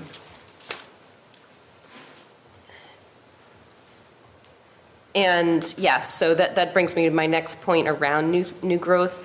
I would love to see where Dedham stands across these towns for new growth, what position we're at, and for towns that might have more new growth than us, real specific information on where that new growth is coming from. Is that coming from bigger and bigger houses being built, or is that coming from new types of industry development or commercial? And in tracking that over time, because I don't know where we stand from that position relative to our other towns. Let's see. Talked about that. Leaning into this discussion that I think each of us have contributed to already, the need to really lean into communication and having more interactive conversational work group time with the other major boards in town. Us, school committee, planning board, finance and warrant, town meeting precinct chairs, and have conversational, actionable types of discussions across all of the decision-making bodies, because the value is that we do have so many volunteers engaged in these elected or appointed positions, and that is an incredible asset. But it can also mean that we're kind of stuck in our thinking and our agenda, and we've been talking about, obviously we are only half of the budget right here. And how do we better have those conversations with the other committees that are talking not only about our expenses, but also about our revenues and can have a greater impact on that. So thinking through what that structure would look like for real, like roll up your sleeves kind of meetings, whether that's, I know there have been different iterations of like chair of the chairs or, meetings like that, but like how can we, think about prioritizing the areas that we really need this cross-cutting discussions and have those types of working meetings together, I think it is something that's really necessary. And also just doubling down on communications with residents and how we're communicating. I think it's probably really important for right now and for the next few years, and I think it's always probably important, but having more opportunities like we've had with these open forums, with, regular communication and not just presentations where we're talking at people, but where we have an opportunity to have conversations, get feedback from residents. So, having quarterly, roundtables or open forums where we're working with our residents and hearing from them to help us make decisions, because I think that there's a lot of times where, we've seen recently, that decisions are made, but there isn't the buy-in or the understanding or the trust or the belief to make those decisions happen in a way that everyone feels comfortable with. And so that absolutely needs to be a priority to navigate the next few years. And last, I think that we need to have realistic conversations about the revenue side, the economic development side of our town. We need to be realistic about where we exist geographically. Developers are going to continue to see, look at us and see dollar signs, and we're not always comfortable with how that development is happening. And I think we're not always, leading that vision either. And I think that those are two opportunities that are only going to continue to become more and more important for us to make sure that I think it's important that we look at our economic development opportunities, that those opportunities match our vision, that our residents are comfortable with them, and that we might, help continue to offset the burden on residents through some of that. But that is something that it needs to happen deliberately and thoughtfully, and perhaps that ties in with how we're talking with other board leaders. But I think it's something that we've discussed here before, and we just need to start doing that now for all the many reasons that we've been talking about tonight. So anyway, thank you for that. We have a lot of work to do, and how we do it, I think, is really critical. Thank you, Erin. I have a few comments. I'll try to be brief because I know it's been a while already. So we look at the information that Mike presented and what we are facing as a community right now, and it's really, a lot of it is similar to what other communities are facing. And I think when you take where we are in the context of what the environment right now, what other communities face, and frankly, all that we've accomplished in the last decade, and I don't think it's as bad, we're in as bad a position as sometimes it feels like when we talk about some of the challenges we're facing. I mean, we're actually, I think, in overall, a reasonably good position. That said, it's no secret that we're staring a override at some point, right in the face. And, if at some point we have to do an override as a last resort, I mean, I guess so be it, but I certainly want to do everything I can to avoid that. And I think from the way I see it, we can avoid an override if we play our cards right over the next few years. Because the reality is, we're headed for a cliff. And whether that cliff comes in 27, probably not, 28, maybe 29, 30, who knows how long this is going to go on for. So please tell me if I'm wrong, because I don't want to offend anyone, and I don't want to say anything controversial, but it's probably going to be controversial. But, you know, I asked for some questions a month ago about some budgetary information, about spending, and how our spending in different places of our town stacks up to other communities. And I haven't got answers back yet on those questions. I know those answers take some time, so I'm not blaming. But it seems to me that our cost per pupil spending in this town is high compared to other communities. It seems to me that our student-teacher ratios are low compared to other communities.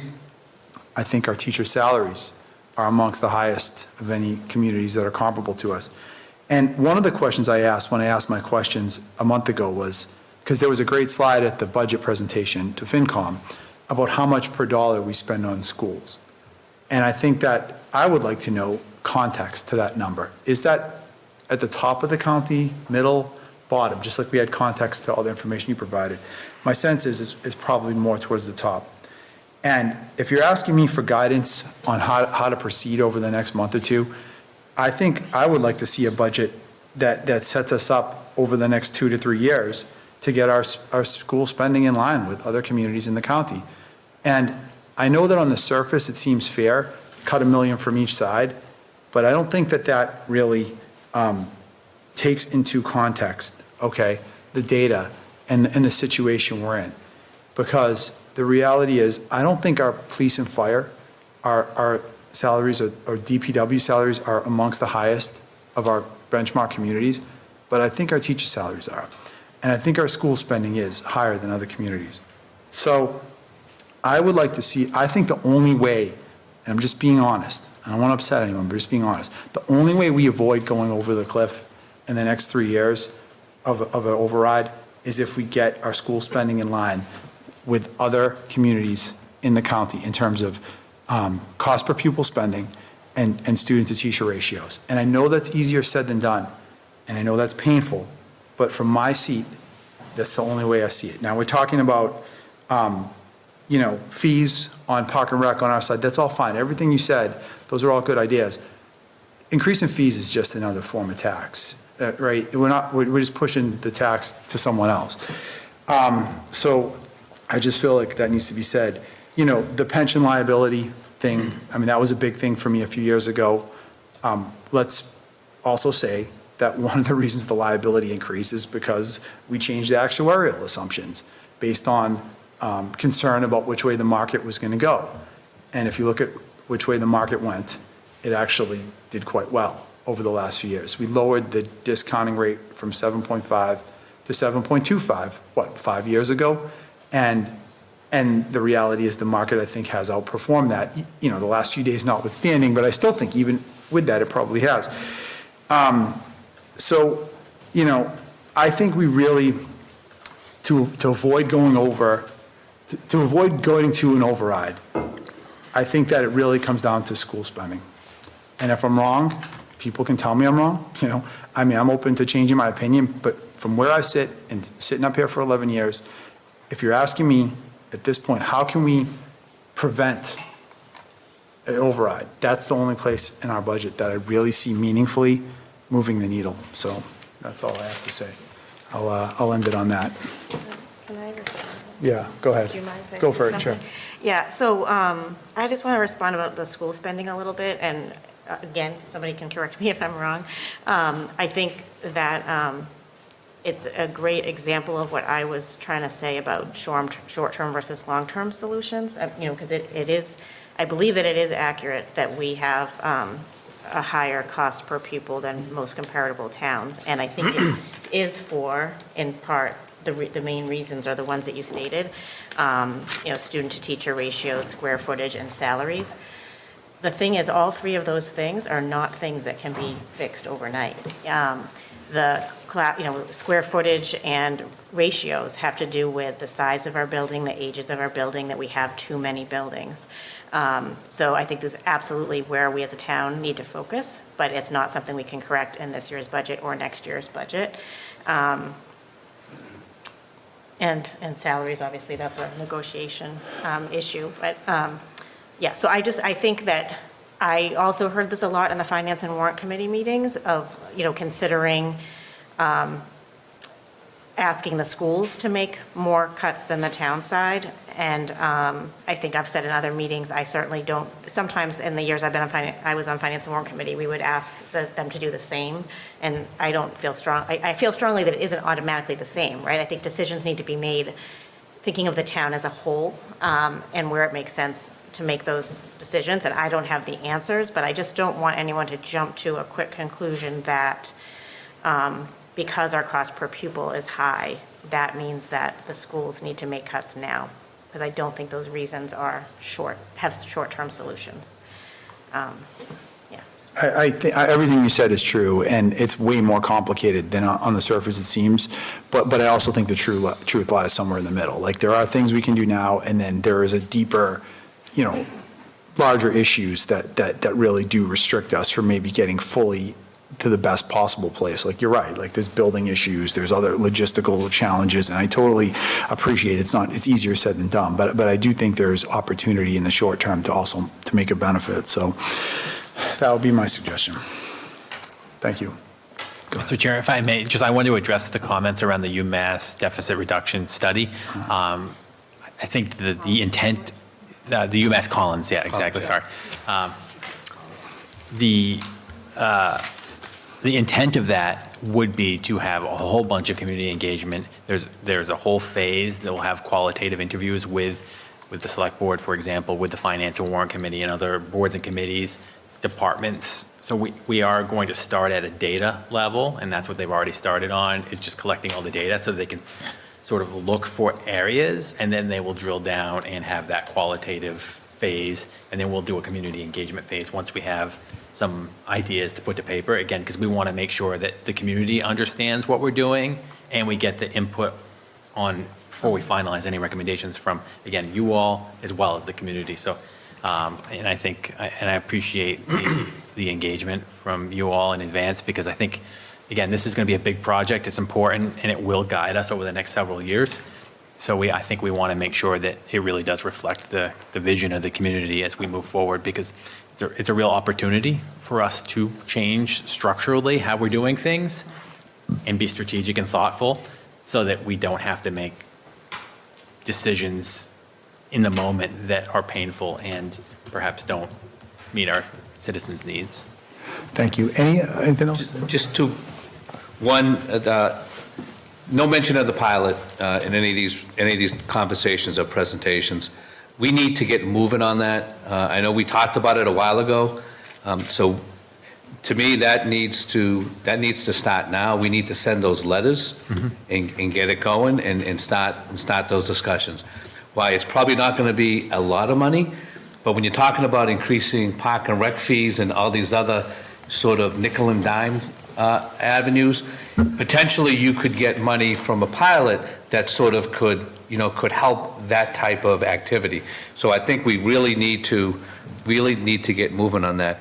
And just finally, as we're talking about whatever recommendations the Finance and Warrant make, if it's whether equal side or whatever, this board must support the recommendations of Finance and Warrant and the town manager. If town meeting tries to change line items, tries to add money, we need as a group to be able to stand up. We were silent when it happened a year ago, and that was a mistake. We saw a restore to one side of a budget and the other side left out. If that happens again, we need to get up and speak and to support, because when we're silent, we need to help to educate town meeting of what that impact means. And that was Demetria or somebody had mentioned that, everything has every single dollar has an impact. So we need to, I think we just need to make sure that we're all still in agreement, because we talked about this a couple of meetings ago to be able to do that.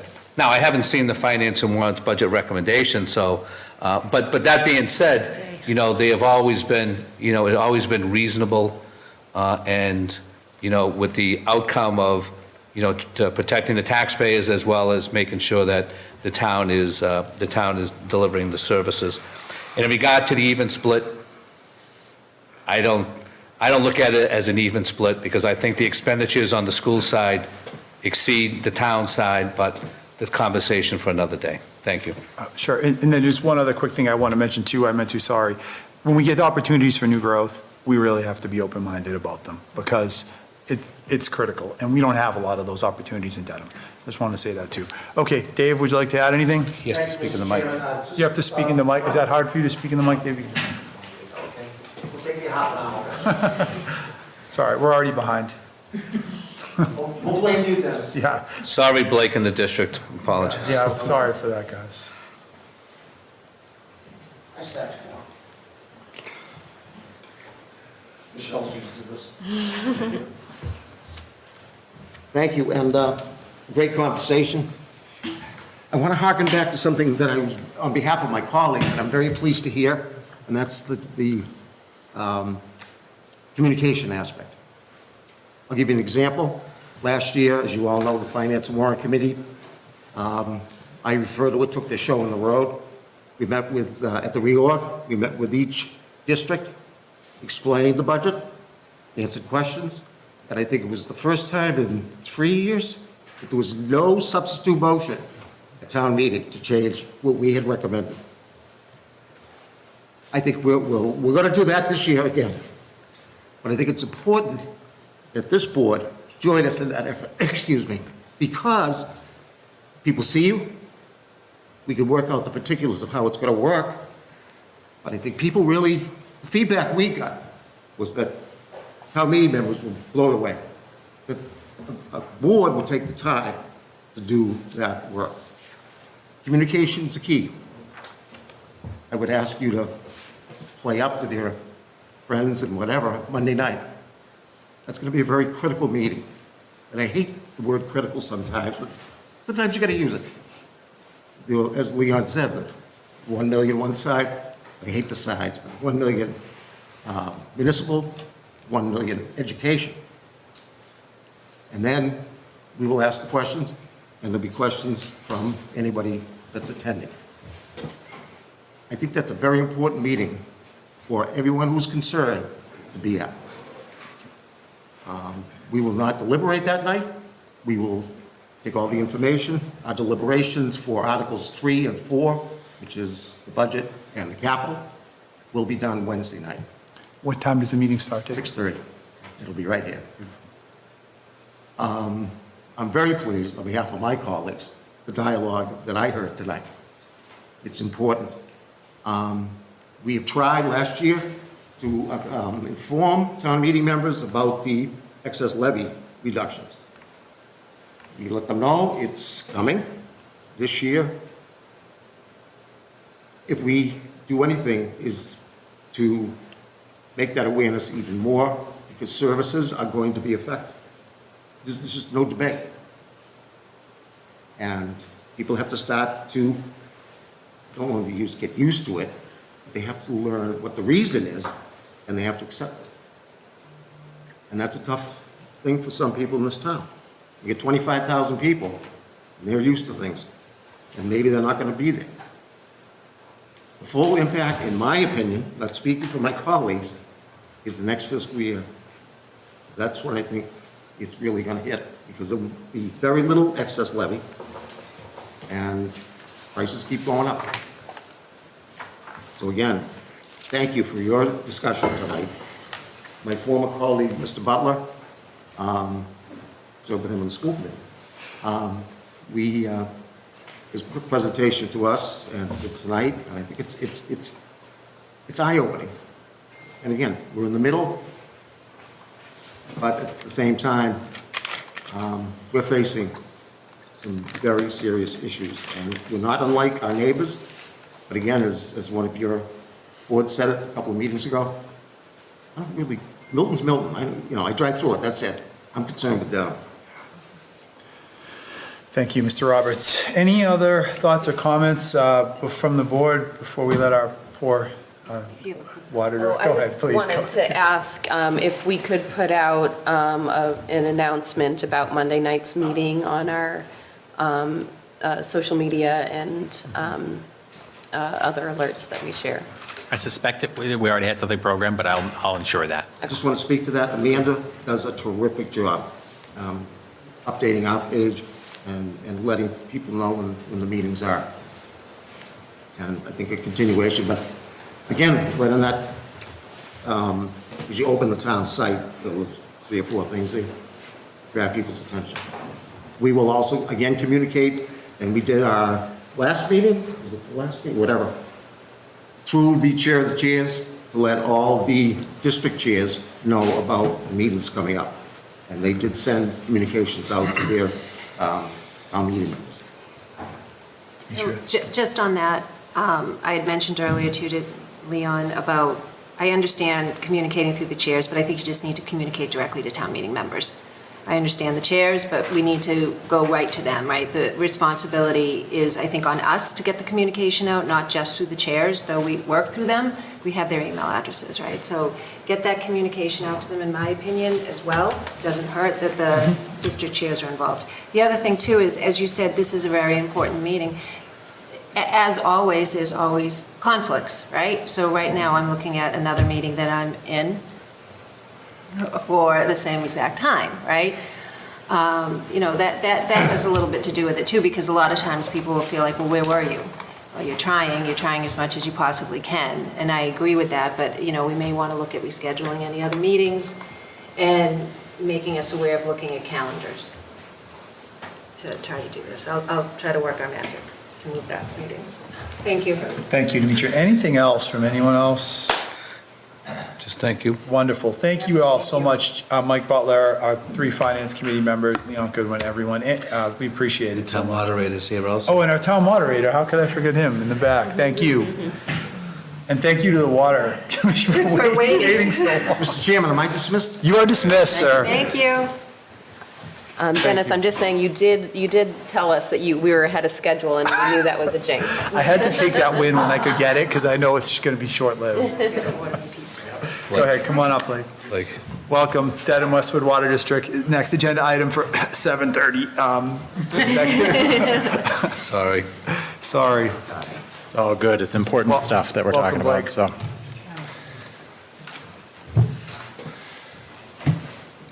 All right, so good evening. Thank you, Mr. Chairman and members of the board.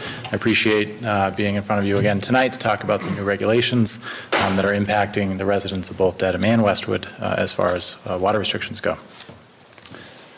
So I think it's important to start by sharing that the majority of the district's wells are regulated through Massachusetts Department of Environmental Protection's Water Management Act. That was promulgated in 1986, and they are regulated through what they call a registration statement. So we have 2 registration statements for the 2 different watersheds we're in.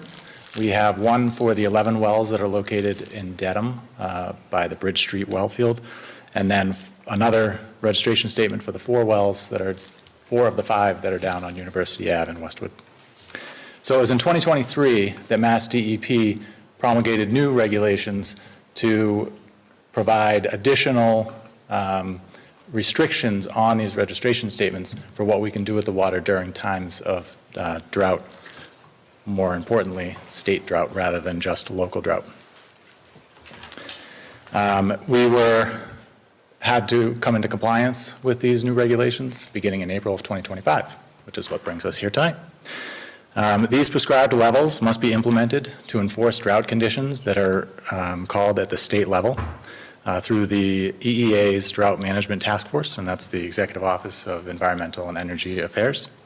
So basically, in short, what the state has done through these regulations, it's taken drought management away from the local water utilities, and it has enforced regionalized drought management upon all water utilities. Next slide. So here are the 4 levels of drought conditions. and the corresponding net restrictions that will accompany them. So level 0 would be normal conditions. If there's no drought in our district at all, we're in the southeast region. And that would just be voluntary, as it had been in the past if we were not in a drought condition locally. Again, it's just being good stewards of the environment, trying to promote conservation, even if water is plentiful. Levels 1 through 3 correspond directly to the state's drought levels 1 through 3. And the restrictions that are required in each one of these levels are exactly as prescribed within the regulations that Mass DEP has imposed upon us. So as you can see, the level 1 is actually, besides level 0, which is voluntary, level 1 is the only mandatory that allows for non-essential outdoor water use. Now, this is going to be a pretty significant change from what our customers in both communities have seen in the history of the water district. Next slide, please. So as you can see from this map, we are located in the southeast region, and we are in today what's considered a mild drought. So this is different. This is an updated map from what we had sent last week. The drought task force met yesterday, and as of that meeting, they have updated and downgraded the drought across the state. So we are in a mild drought rather than what was previously a significant drought. So the good news is that we're trending in the right direction, and we're hopeful with the weather that we see coming through the coming weeks that they will continue to monitor that and bring it down another level. I think it's important to note that the drought task force only meets once a month. So regardless of what current weather conditions are happening between yesterday's meeting and their meeting on the first week of May, no action will be taken by them until they meet again.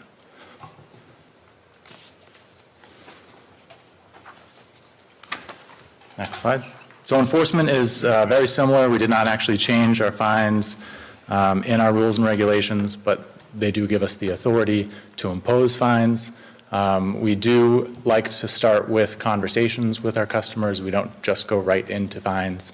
And we also have to witness the violation. This is not something where just because someone's lawn is green, we'll go around and issue fines. We need to see irrigation systems on inappropriately, or through new metering technology, you could actually see that water usage is done during certain periods of time and use that as proof as well. Next slide, please. So when you looked at the different types of water restrictions and what was not allowed, there is the term non-essential outdoor water use. All right, so what this slide does is try to go through what is allowed and what's considered essential water use. So I'll briefly go through the different categories. We have water use that's related to health and safety, and a couple of these I think are important to note.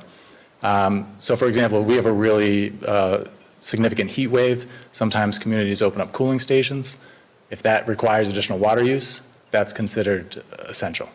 Flushing for water quality, and this is one that we often get pushback on, is that if we're in a drought, we need to flush for water quality no matter what. So that's something that's also considered an essential use. Next would be irrigation of public parks, and this would be public and private parks. So private schools also have this ability for the safety of anyone using the fields. So that is considered an essential use. However, I will note that we do ask and require that the watering of those essential uses be done within the appropriate timeframes. That's before 9 a.m. in the morning or after 5 p.m. That's when you're going to find that the water actually does the best job absorbing into the soil rather than evaporating into the atmosphere.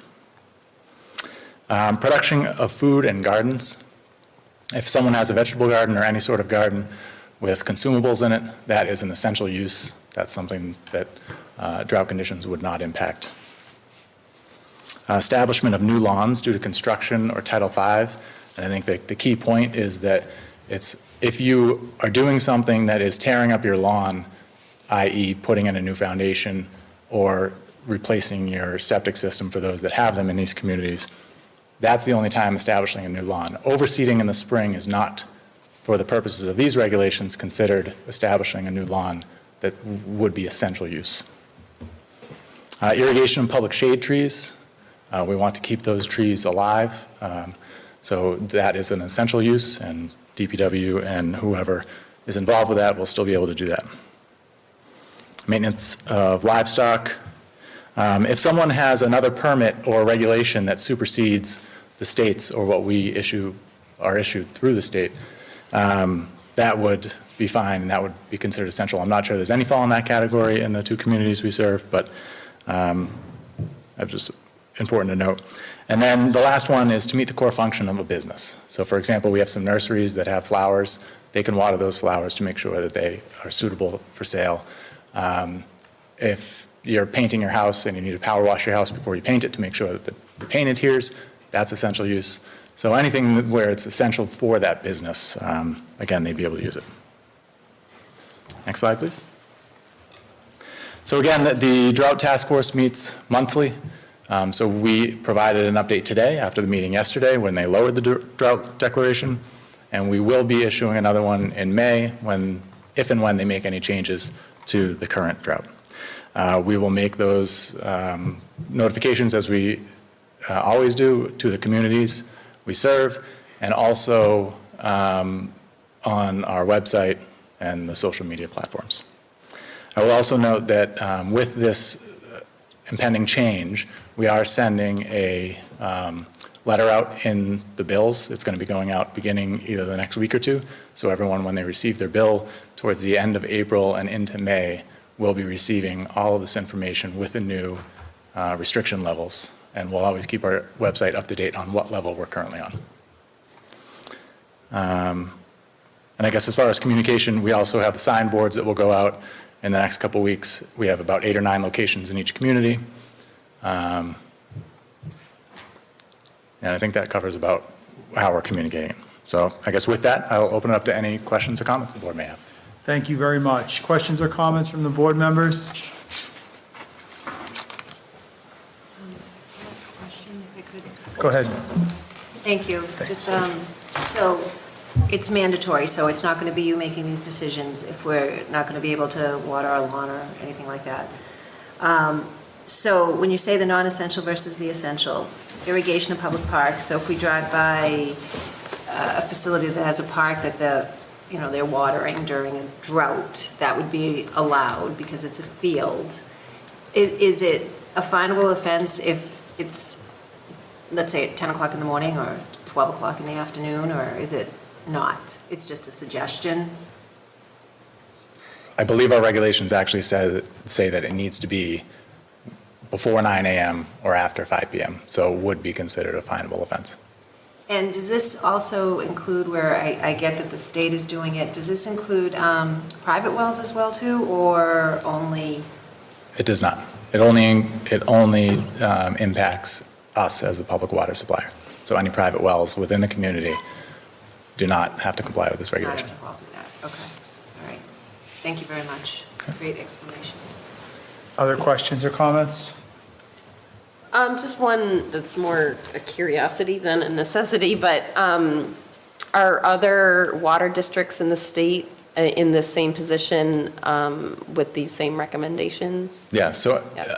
I don't want to go into the whole history of it, but basically all public water supplies are regulated by either a registration statement or a permit. We happen to have both. The one permitted well is well number 5 at our White Lodge, which is in Dedham, even though it's on University Ave down near our White Lodge facility. Any community that has a registration statement now has this language in there, which is a majority of them around here. They may have permits that go on top of that, like we do.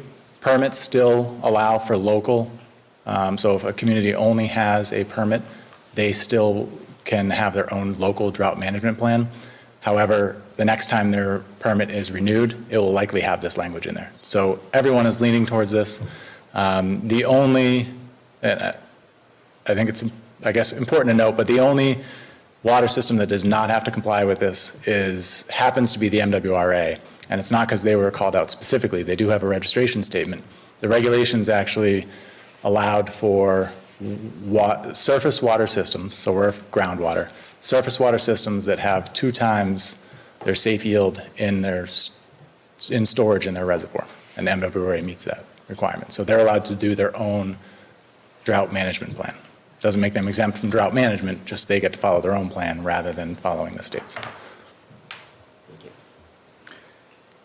Anything else? A non-drought related question. Do you receive any federal grants? We have received federal grants, yes. So have you had any issues with the water district receiving anything, federal grants from EPA lately? We have not. The last federal grant that we got was related to our lead service line inventory, and that was provided to us, we got that in 2024. So we are still receiving funds from it. It's not something that has stopped. And then the other grant we just recently received for $42,000 is for drought management to improve leak detection within our distribution system. I believe that was not federal funds, that was state funds. Just ask that if the district experiences any withholding of federal grants, is that you notify the town manager's office here? Absolutely, will do. Anything else? We also have commissioners that are here as well, too, Yes, just to. water thank you for commissioners. Thank you for coming. Steve, too? Thank you. Thank you so much. Okay, any other questions or comments from the board members on this? That's good. No, we really appreciate you coming in, and definitely this sort of new chapter of improved communication is so appreciated. I think it's in both sides' interest, both entities' interests, so Yep. thank you. Nope, happy to do it, and we'll make sure that we continue it moving forward. I will leave you with, we did bring reusable water bottles that we had made this past year, that we brought one for each for the select board, so if you don't mind, we can just. Yeah, that's great, appreciate that. That's very kind. Yeah. Thank you so much. Thank you, Alyssa. Thanks a lot. Thank you, everyone, we appreciate it. Thanks, guys. Hope to see you again soon. Thank you for your hard work. Thank you. Thank you, appreciate it. Thanks. Okay, next agenda item, discussion and vote, authorization for Superintendent Murphy to submit the statement of interest. Leon, would you like to? Sure. The board? I can just update the board on this briefly.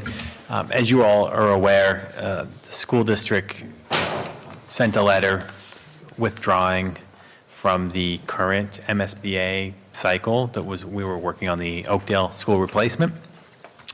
The follow-up discussion on that is that the school committee has authorized the superintendent to submit 3 statement of interests, SOIs, to the MSBA. That would be for each of the existing old elementary schools in town.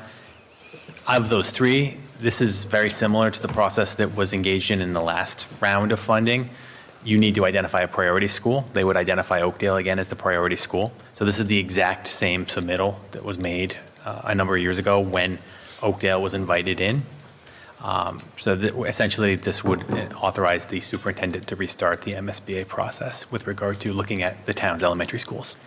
Great, seems pretty straightforward. Any questions or comments from board members? Can I ask a quick question? Please. You might have just answered this, so, because I was curious about what it meant that all 3 schools were listed, but if you're saying this is the same as was done before and Oakdale's the priority, it's just so that we have all the options on the table, right, in terms of if we want to address only one or more than one when we look at it? I'm told that although the terminology may have been different before because we talked about the Oakdale SOI, in fact, it was all 3 that were submitted previously, which enables us to look at all 3 schools. Again, the priority would be Oakdale because that is the one that has been identified as having the greatest need based on the grading criteria. But I can certainly follow up on that with you. But my understanding is that you fine-tune those decisions when you get into the feasibility phase. And I remember how that process worked. I just didn't Yeah. realize that this is how it was written, so thank you. All set, Michelle? Anything from our esteemed representative? Nope, nothing. Straightforward. Yep. Anything? So I either have comments now or with a second with comments, however you want me to. It's up to you. Well, What do you? I can make my Yeah. comments now. So I want to let you all know that I'm going to be voting no, because now is the time to pause and involve the community in this process. The failed vote in Oakdale has made it clear residents have real concerns about costs and the direction. Earlier this evening, we all heard budget presentations. We all spoke about it, outlining significant financial challenges that are coming. The Finance and Warrant Committee, as they also mentioned, have been discussing these challenges as well.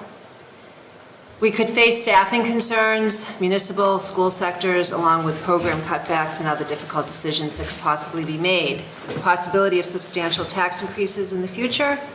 I think that we need to be thoughtful about the impact of our choices. Moving forward now without fully addressing these realities or without building community consensus feels rushed, and I don't believe will serve well in the long term. Additionally, in just my opinion, there has been a misinterpretation of the MSBA guidelines. Some believe that moving quickly now will secure our place in line. I do not believe that that is how this process works. Rushing to appear ready doesn't guarantee anything with the MSBA. What it does risk is putting us in the same position over again, not truly ready. Lacking consensus and without a solid community-backed plan, if we want to succeed, we must do the groundwork first, not just check this box. This isn't about stopping progress, it's about taking the necessary time to ensure that our decisions are both fiscally and educationally responsible and sound. I think we have to pause to make the best long-term choices for our students, schools, and taxpayers, and we need to get this right this time. In my opinion, this is not the right approach. Thank you. Thank you, Demetria. Comments, thoughts, questions? I would just share that I agree with the comments that Demetria just made around consensus and need to plan and not to rush. I do think having all options on the table is helpful, and I hope that doesn't impede the process that you just laid out. But may I ask a question then? We don't have all the options on the table, only have 3 elementary schools. So we have completely ignored looking at the high school with this. That's a concern. We're not looking at everything. We're only looking at the same exact thing that we looked at before, which didn't work. So now we're not even sitting back and saying, let's look at the high school, let's look at the elementary schools. At the end of the day, it might be that we consolidate 2 of the schools. You might consolidate 3 of the schools. I don't know, but going forward with this, once again, is saying we're not addressing the high school. That's my concern. Is that true? So is the high school something that could be added to this? That's not what the vote was. So I'm going to make a qualified statement because I'm not the MSBA expert at the table. I believe that the high school could come into play if it involved one of the core schools that was approved by the MSBA, but that would probably require some finagling with the process.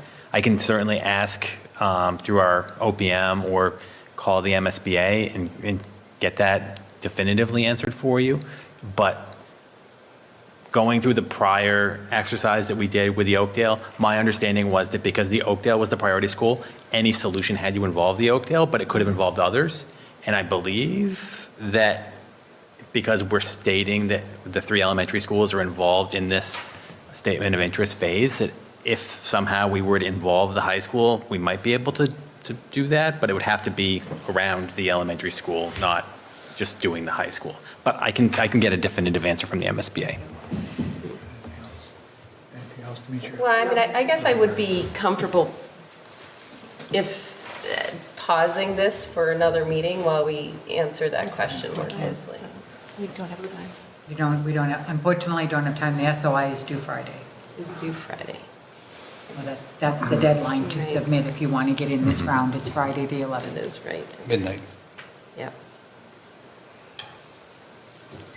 I mean, my understanding is that if, and tell me if I'm wrong, Demetria or Leon, that we could address the high school, but we would just have to have the solution some way address Oakdale.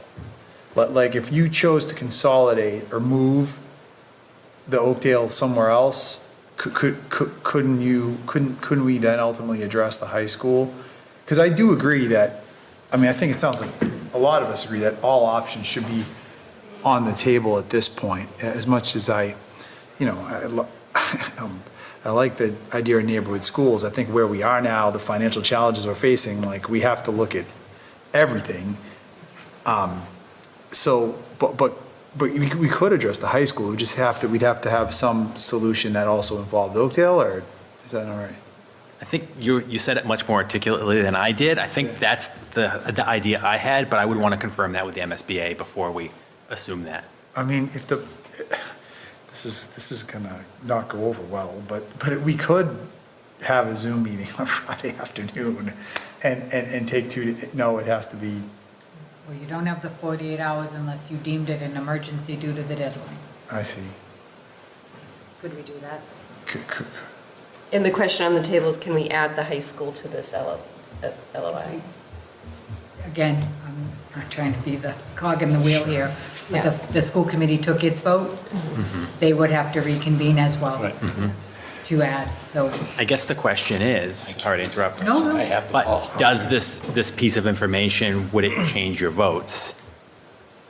Or are you comfortable voting on this and then getting the information after? Is your vote dependent on including the high school in the plan of the study? It is for me, but I'm only one vote. I would say it's not for me. I mean, I want all options on the table, but when I think of all options on the table, I think of our elementary schools, honestly, because of, and just from the past studies and processes that have been in place that identify all three of them as more urgent than the high school. I know we need to do a long-term plan, but I would hate to miss this deadline and this opportunity for the elementary schools. But may I ask through the chair, what are we missing? What deadline are we missing? We're not missing deadlines, right? We can always apply later. We have this false rush that we're going to get off of an MSBA list. That's not the case. Am I right? Am I wrong? We're not getting off of some list. We're off the list. We're off the list. We lost, right? The vote lost. We're off the list. This is a brand-new Cycle.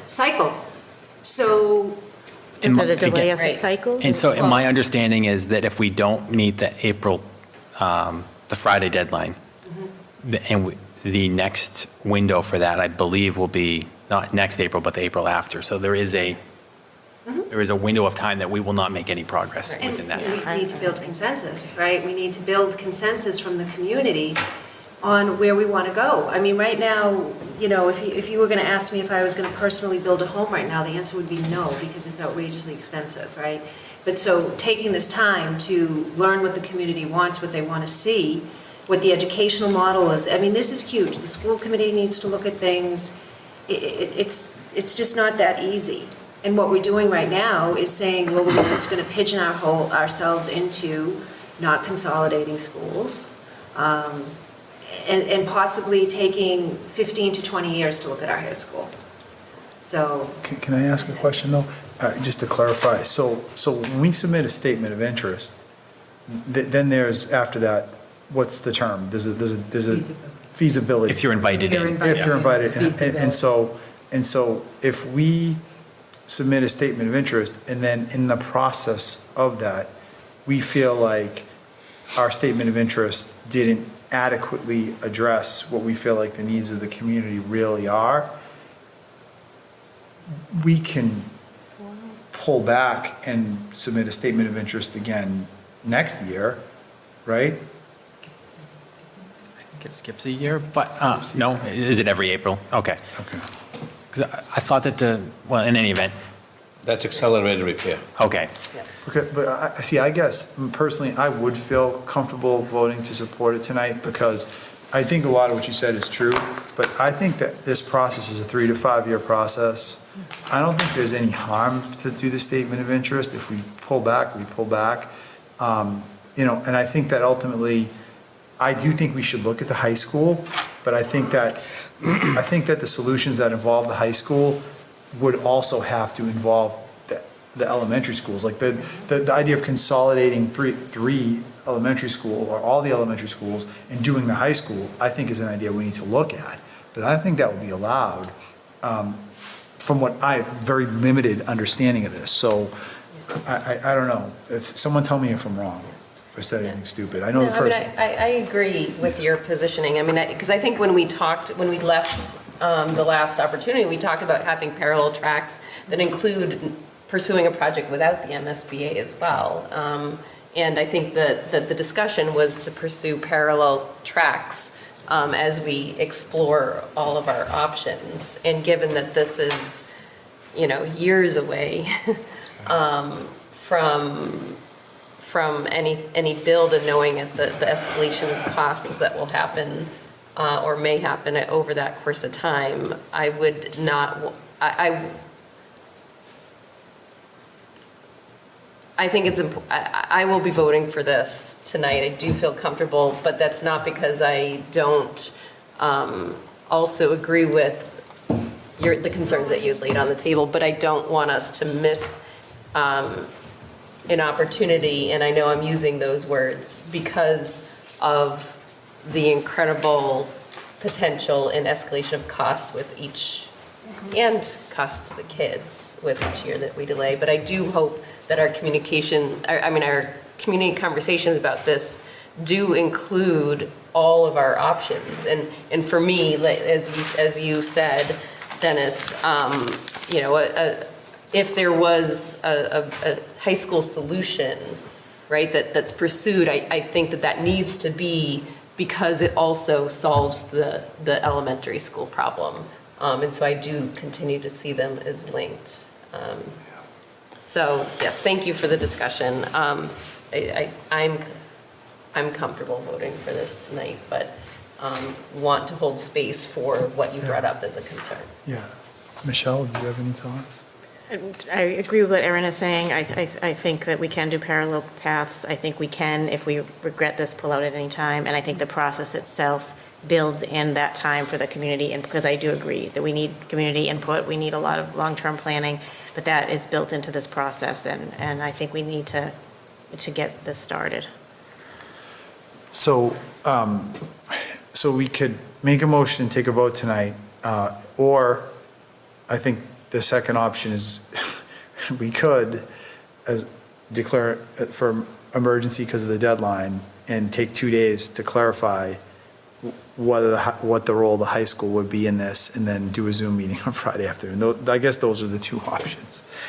So I don't know, I'll defer to you guys about how y'all want to proceed, if anyone would like to make a motion, or if we feel like we need more time. I mean, is that something, Nancy, that would be reasonable to even declare?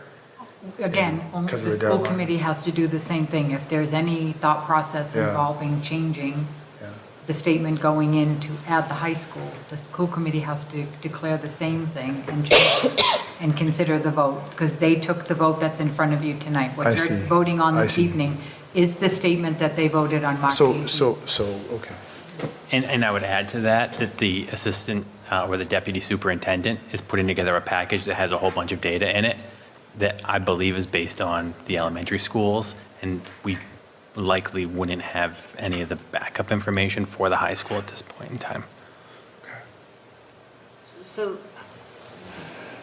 but the question hasn't been answered, right? Is it a fit, I mean, so if let's just say that we had 3 people said no, what would that mean to the school committee? It's required that the select board. It's required, right? The whole thing is required anyway, right? So, So we wouldn't we have. need to make an informed decision, in my opinion, and not rush into something, because there is a reason that we were asked to make this vote. Not just to say, oh, okay, here we go, right? That's just my opinion, but if we could wait till the Friday and get that information, at least have that answer, and then, I'm not saying that this vote isn't going to go through, I'm not saying that I'm changing anyone's mind, or my mind wouldn't be changed, but I think that information would be very important to understand. And as our representative, I'm assuming, that you will see that those community meetings are happening, and we're not just going into something with not being able to open our eyes and see different things. Right. Being able to have those conversations. to But I have know real it's a big conversations. Yeah. conversation because it's a school committee choice Yep. on the model. Mr. Chair, just for the record, show I'm not participating in this conversation or this vote. I will say, I will have some comments under old and new business. Thank you. So what is the wish of the board members? Shall we take this under advisement and schedule something for Friday afternoon, given the uncertainty, or would someone like to make a motion?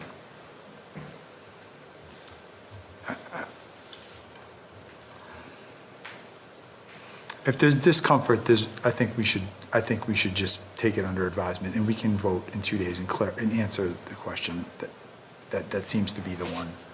I mean, now, as much as I just said I'd feel comfortable voting for it, I think if I'm feeling like maybe we just all want to know where we're standing on good footing, I mean, what's the harm of waiting 2 days? I don't know. Yeah, I mean, I'd be supportive of that. Okay. So? Okay. You okay with that? I'm fine. I mean, I'm fine, Yeah. like I said, either way to Yeah. move forward, because I understand it, we're up against a deadline right now. I mean, my whole thing is more Right. to voice my opinion. It would be great information to find out, Yeah. just so that when everybody makes their votes, that's part of the conversation. Leon and Nancy, do you have any thoughts about that? But if being an emergency is a problem, then please vote it. It's not, that should, I will say that procedurally, that is not a problem. Thank you, Joe. Is any thoughts about it if we just do something quick Friday afternoon? Yeah, we can certainly arrange for that, a Zoom meeting on Friday afternoon, and we'll post it as an emergency meeting, and I will work tomorrow, first thing in the morning, to get answers to the questions. Thank you. Go ahead. And just procedurally too, so it's my understanding, I guess, that if we, after getting more information, don't want to change this, don't feel like we need to change it, then the school committee wouldn't have to vote too. However, they probably need to set a meeting, because if we did want to change it, they would have to vote also? Or like, how is that going to work? I'm going to have a conversation this evening, if possible, with my counterparts at the school, just because I want to give them a heads up. To be honest, I'm not sure that the school committee will be ready to change their vote, but that's something I can also certainly report back. I just want to make sure we're not, even if it works for our schedule, that it doesn't somehow make this not possible. Is there possibility for discussion later from this board? I don't want to, I mean, I'm sitting here, I don't want to do something that is going to stop this from moving forward if that's the necessary route, right? So. Thank you. I guess, I would feel comfortable going forward if I know, assurances that there's more discussions that will happen regarding the high school, Yeah. if that makes sense. Right, I mean, I think one thing that we heard, right, is that the community wants to know what's happening with all of the schools, given the cost of any one of them. And so, any conversations that we need to have, obviously, I don't think any of us disagree that the students at Oakdale need a solution as fast as possible. But I think your question is, if there's some component of a high school discussion that facilitates that needs to be on the table. Correct. Yep. Yep. And I'm not sure if logistically we can do this at this time. So I've never made a motion since I've been on select board, Please. but I don't mind making, do I No. just read this? Yeah. Okay. So I will move for the authorization for Superintendent Murphy to sign SOI to MSBA, resolved having convened in an open meeting on April 9th, 2025, prior to the SOI submission closing date, the Select Board of Dedham, in accordance with its charter, bylaws, and ordinances, has voted to authorize the superintendent to submit to the Massachusetts School Building Authority the statement of interest form dated April 11, 2025, for the Oakdale Elementary School located at 147 Cedar Street, the Riverdale Elementary School located at 143 Needham Street, and the Green Lodge Elementary School located at 191 Green Lodge Street, which describes and explains the following deficiencies and the priority categories for which an application may be submitted to the Massachusetts School Building Authority in the future. The priorities are listed in the full statement as provided. Motion, do I have a second?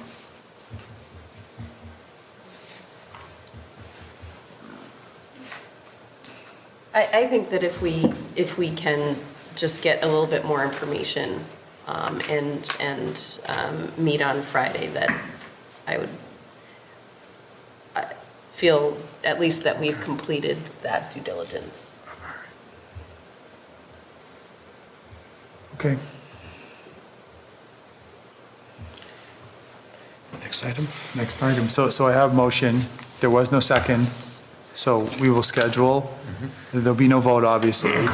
We will schedule a meeting for Friday afternoon. You can reach out to the school. You'll answer the fundamental question of, does this allow for us to discuss options that include the high school and clarify that? And we will take this under advisement until then. And if there's any other questions that the board members would like Leon to ask, you should write him individually and quite quickly. And we will take it from there. Okay, and we will leave that, and we'll move to the next agenda item, which is the town green use policy, unless anyone else has any other comments, questions, concerns, anything. Hearing none, let's move to the town green use policy. Briefly, Leon, do you want to? Sure.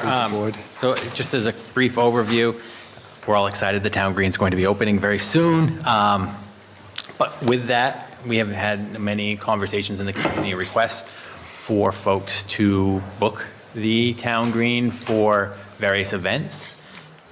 We've researched what other communities do. We found some examples that we thought would work well for the town green. We modified those to meet the specifics of our town green. And so in front of you this evening is a draft policy that would provide for individuals or entities to apply for specific use of the town green through the town manager's office with ultimate approval by the select board for certain purposes per the policy.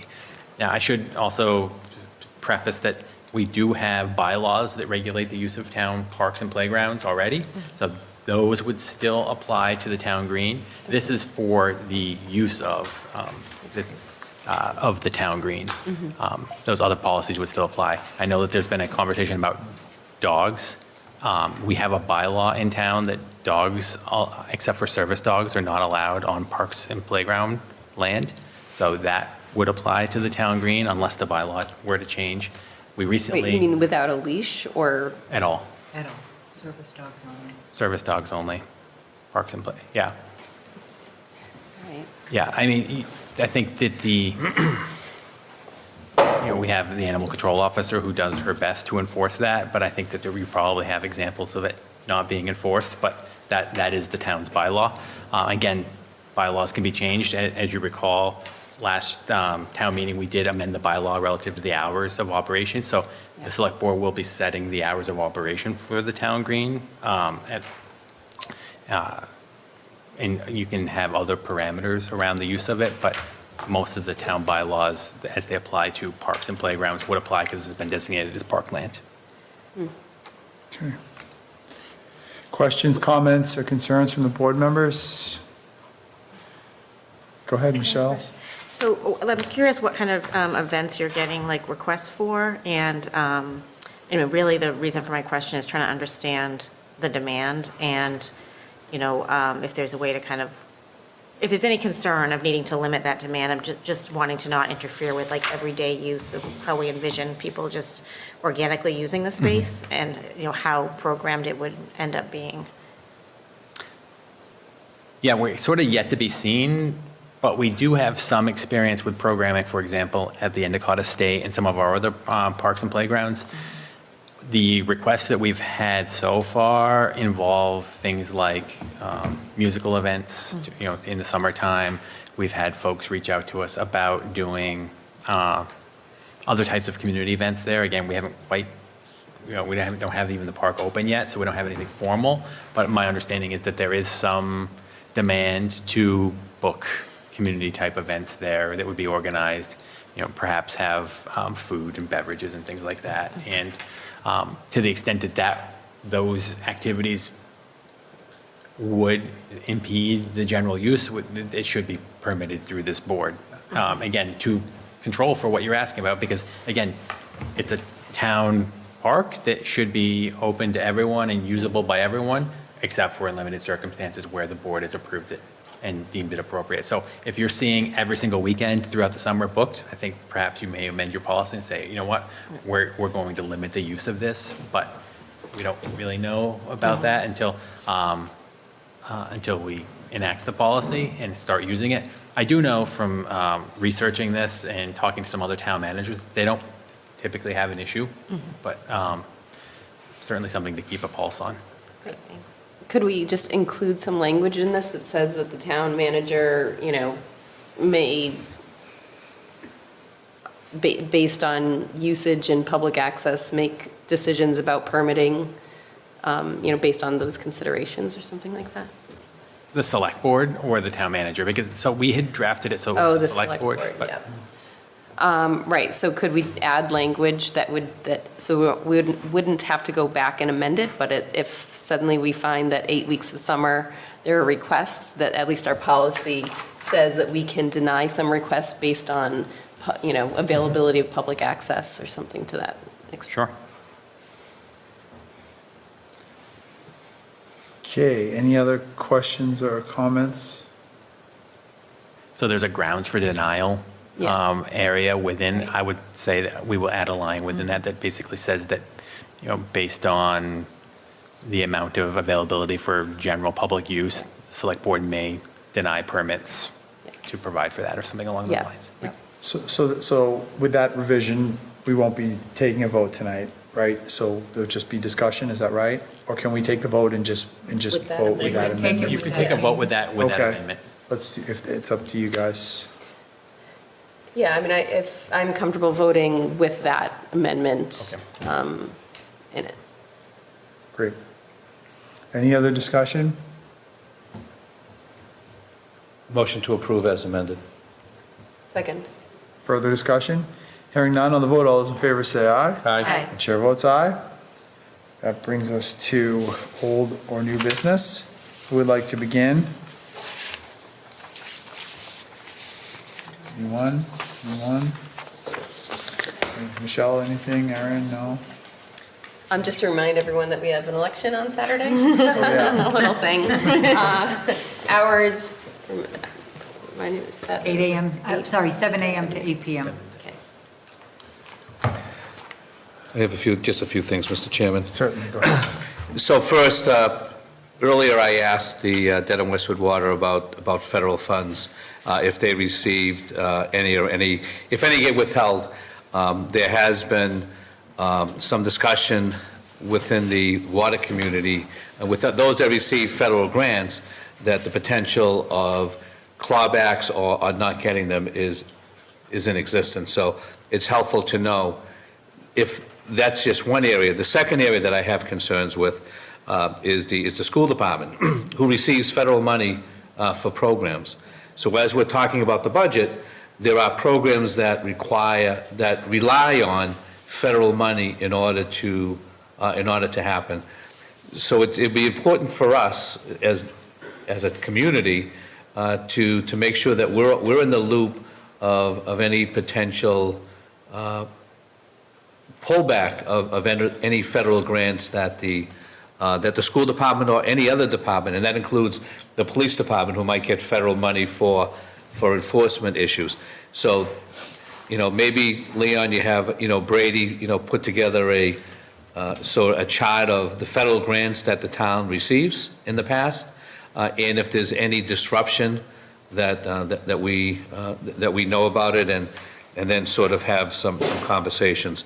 At some point, you should probably bring in counsel to review some of the new federal regulations that are out for accepting federal grants, to make sure that the town is in compliance with those. And if not, then we need to have a conversation about possible next steps. So this is happening, at the state level. We know that federal EPA has come out with new guidelines. And, for us in and Clean Water Trust, we have people, council, looking at it and sort of making sure that we're all in compliance, because there's significant amount of money that's at stake. So secondly, just want to make a few statements concerning MSBA, nothing to do with what was just discussed, but I think it's important for people to know that, the MSBA is a grant program. The MSBA grant program is a non-entitlement competitive program. Important to hear, non-entitlement competitive. The grants are distributed by the MSBA Board of Directors based on need and urgency as expressed by the districts and validated by the MSBA. The core program is intended for new construction, addition, and/or renovation projects, while accelerated repair is intended for roofs, windows, doors, heat pumps, conversions to existing school facilities. The MSBA completes an extensive review of available information submitted with the SOI Statement of Interest for both programs, the ARP and the core. Submitting an SOI is the critical first step in the MSBA program for school building construction, addition, renovation, and repairs. It allows the districts to inform the MSBA about deficiencies that may exist in school facilities and how those deficiencies inhibit the delivery of districts' educational programs. So as mentioned earlier, the SOI program closes April 11th, 2025 at 11:59 p.m. At that time, multiple districts throughout the state will submit SOIs to the MSBA. So what happened when Dedham was invited in, that meant that other communities were left off, because you take and you slot the amount of potential grant 3 years out. So that means that when a community receives a grant, somebody else isn't getting it. Somebody else gets put on and has to submit again and potentially again. So each year, the program starts anew. So the town of Dedham withdrew. The Board of Directors at MSBA will confirm that at their meeting at the end of April.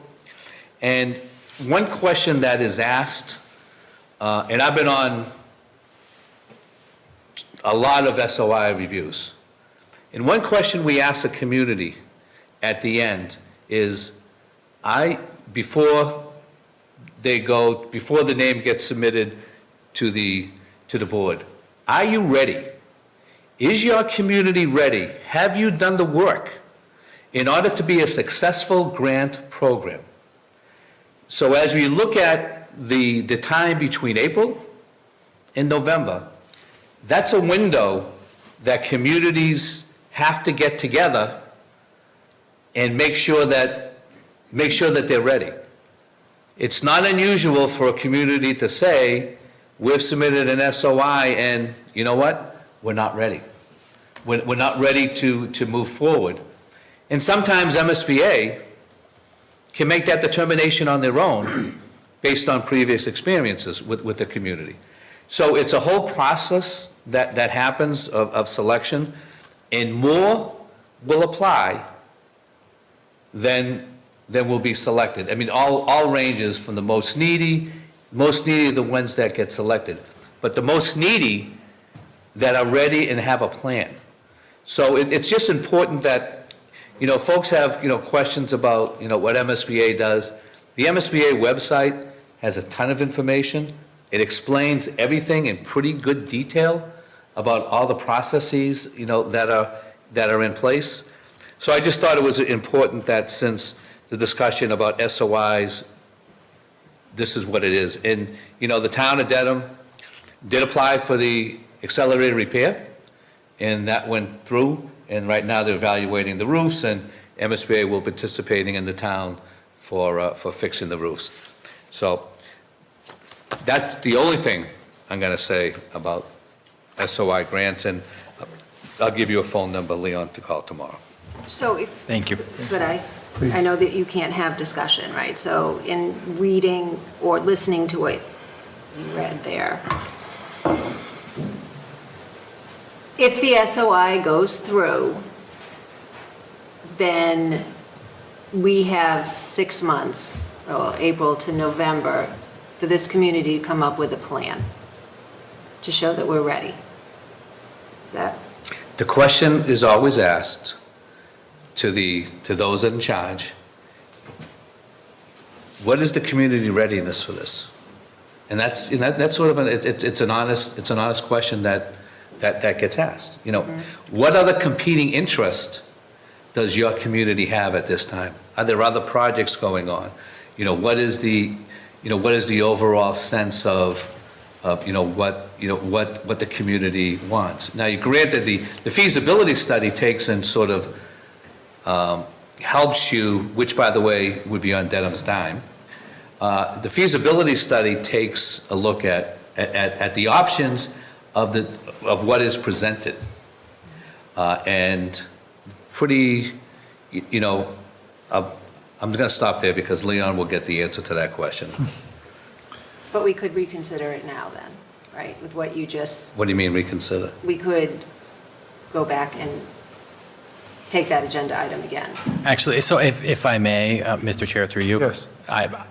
Dr. Kelly is going to jump onto the Zoom. That would be That would lovely. be great. And Yes. we'll attempt to answer the questions. Thank you, Dr. Kelly. Thank you, technology. Yeah.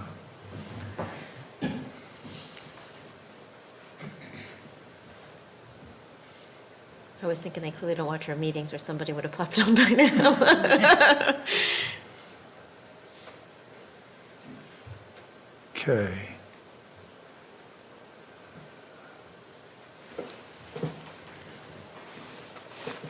Anyone else have all their new business before we move to Dr. Kelly? just Anything to else keep- I can say? Keep things moving? No? Because we do have executive session tonight as well. Well, I will just say that April is Arab American History Month, so I want to wish and acknowledge that to the many Arab Americans in our community, of which I am proud to have heritage and be one, and wish everyone Eid Sha'anin Mubarak and Eid Fassa Saeed. That's a happy Palm Sunday and a happy Easter. Nancy's goes to you too, because you share that heritage. If I may, just Mr. Chair, I have an update on a prior comment too about new growth. Yeah. Yeah. I wanted to just, Chair Tian, myself, Chair Bethany from the Planning Board, Jeremy Rosenberger, who's the Director of Planning, Zoning, and Natural Resources, our new Economic Development Planner. We're meeting tomorrow to go over new growth. We'll have a presentation that I'll share with the rest of the board that looks at our peer communities as identified through the benchmarking exercise we did a number of years ago, compares new growth, looks at a high level what some of those communities are doing to generate new growth, and then I think we can use that sort of as a basis to start making some strategic decisions. So I'll share that with the board as soon as I get that tomorrow.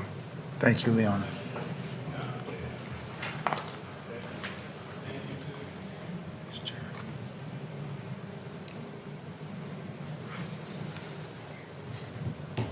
Sorry, 1 second. For those wondering, we're just waiting for Ian Kelly to hop on Zoom to answer some questions the board had about a previous agenda item regarding authorization for Superintendent Murphy to submit the statement of interest to the MSBA. In the meantime, we get to watch Dennis come up with a series of topics. I was just going to hum the Jeopardy song, actually. There he is, he's on there. Ian, you don't have to turn your camera on. We give you a complete pass on the camera tonight. No worries, that's okay. Can you hear me okay? We can Yeah. hear you, thank you. Thank you so much for making the time. Are you aware of what we were discussing, and do you have an answer, or do you want the board members or myself to clarify? It'd be helpful to clarify. I understand, Sure. I think generally what's going on with the discussion. Sure. It'd be helpful to just understand how I can be helpful. Demetria, why don't you clarify for Ian, since Sure. you're the one that raised the issue originally? So thank you for coming on. If I see that we're putting forth 3 SOIs for the 3 elementary schools, will Yes. that prevent us from moving forward with the conversation regarding the high school? I think it depends on what, so if we want to have a conversation about doing something with the high school outside of the MSBA process, then no, it does not. But if, for this submission, yes, the high school would not be considered as part of this project with the MSBA. So even if it was in conjunction with something going on with the elementary schools? I'm sorry. Meaning if, so let's say that we were going to consolidate the elementary schools and, all right, I think you answered. So basically, there's no way that it doesn't link, there's no way to have the conversation about the high school if we move forward with this, but we could withdraw if we don't get community support regarding it. Meaning The SOI, the three SOIs that you're putting forward now. If there isn't community agreement, we could pull back. But the way that we're going forward here, the high school is out of the conversation.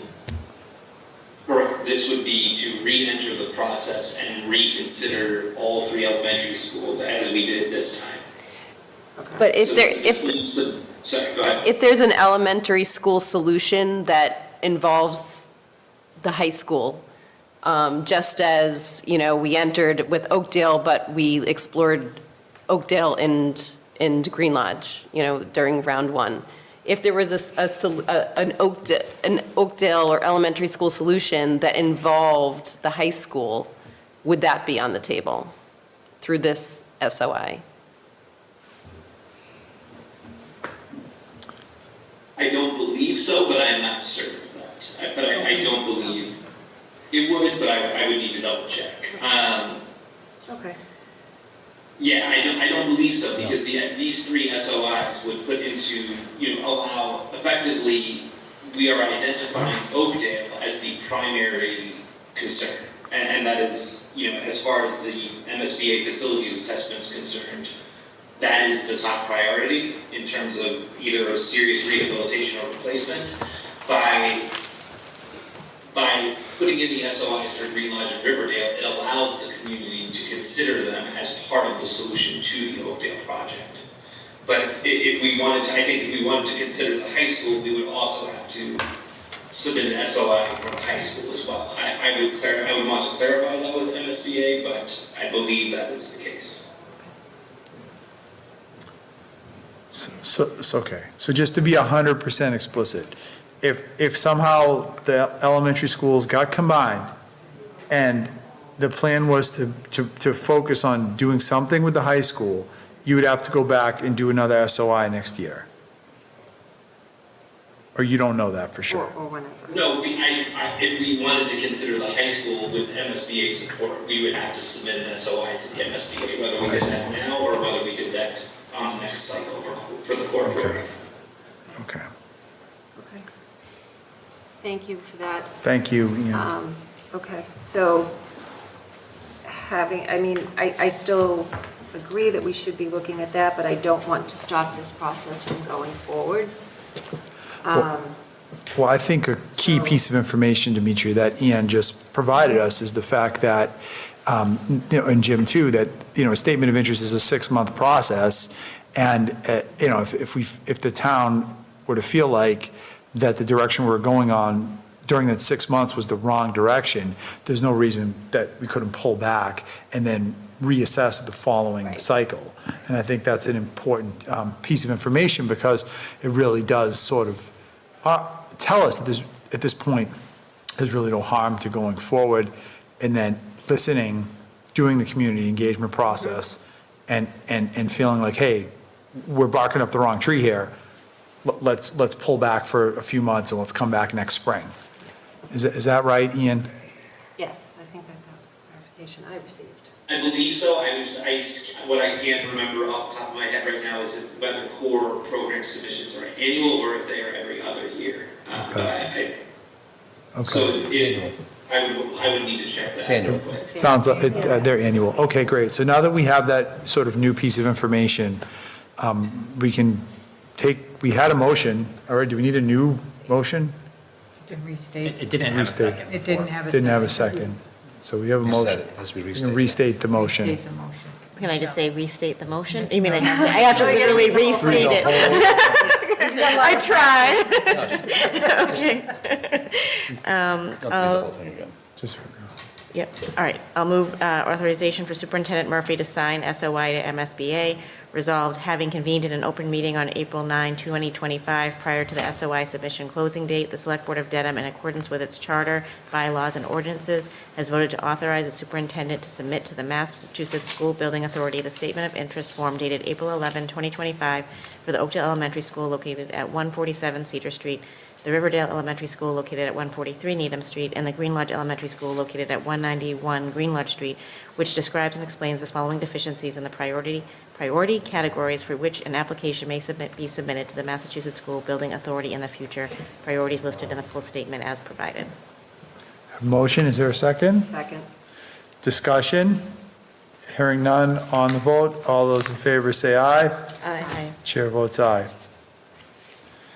Okay, Ian, thank you so much for working overtime to help us clarify. We really appreciate it. No, I'm happy to do it, and I very much appreciate the board's support with this, so thank you. Thank you, Ian. And I appreciate the discussion. Absolutely, we appreciate the discussion from everyone. Thank And you, it really gives everyone. us motivation to get planning and listening the Yeah, next few months. yeah, no, it's absolutely valuable discussion. Thank you. Okay, great. So I think that will bring us to motion to enter executive session. Move to enter into executive session pursuant to MGL Chapter 30A, Section 21A, subsection 3, to discuss strategy with respect to collective bargaining or litigation if an open meeting may have a detrimental effect on the bargaining or litigating position of the public body and the chair so declares. I'm not the chair, were you supposed to repeat that? No, no. CTA litigation. Thank you. There's a motion? Second. There's a second. Discussion on the vote. Michelle? Yes. Demetria? Yes. Jim? Yes. Aaron? Yes. And the chair votes yes. Thank you. We will adjourn from executive session. Thank you, everyone. Have a wonderful evening.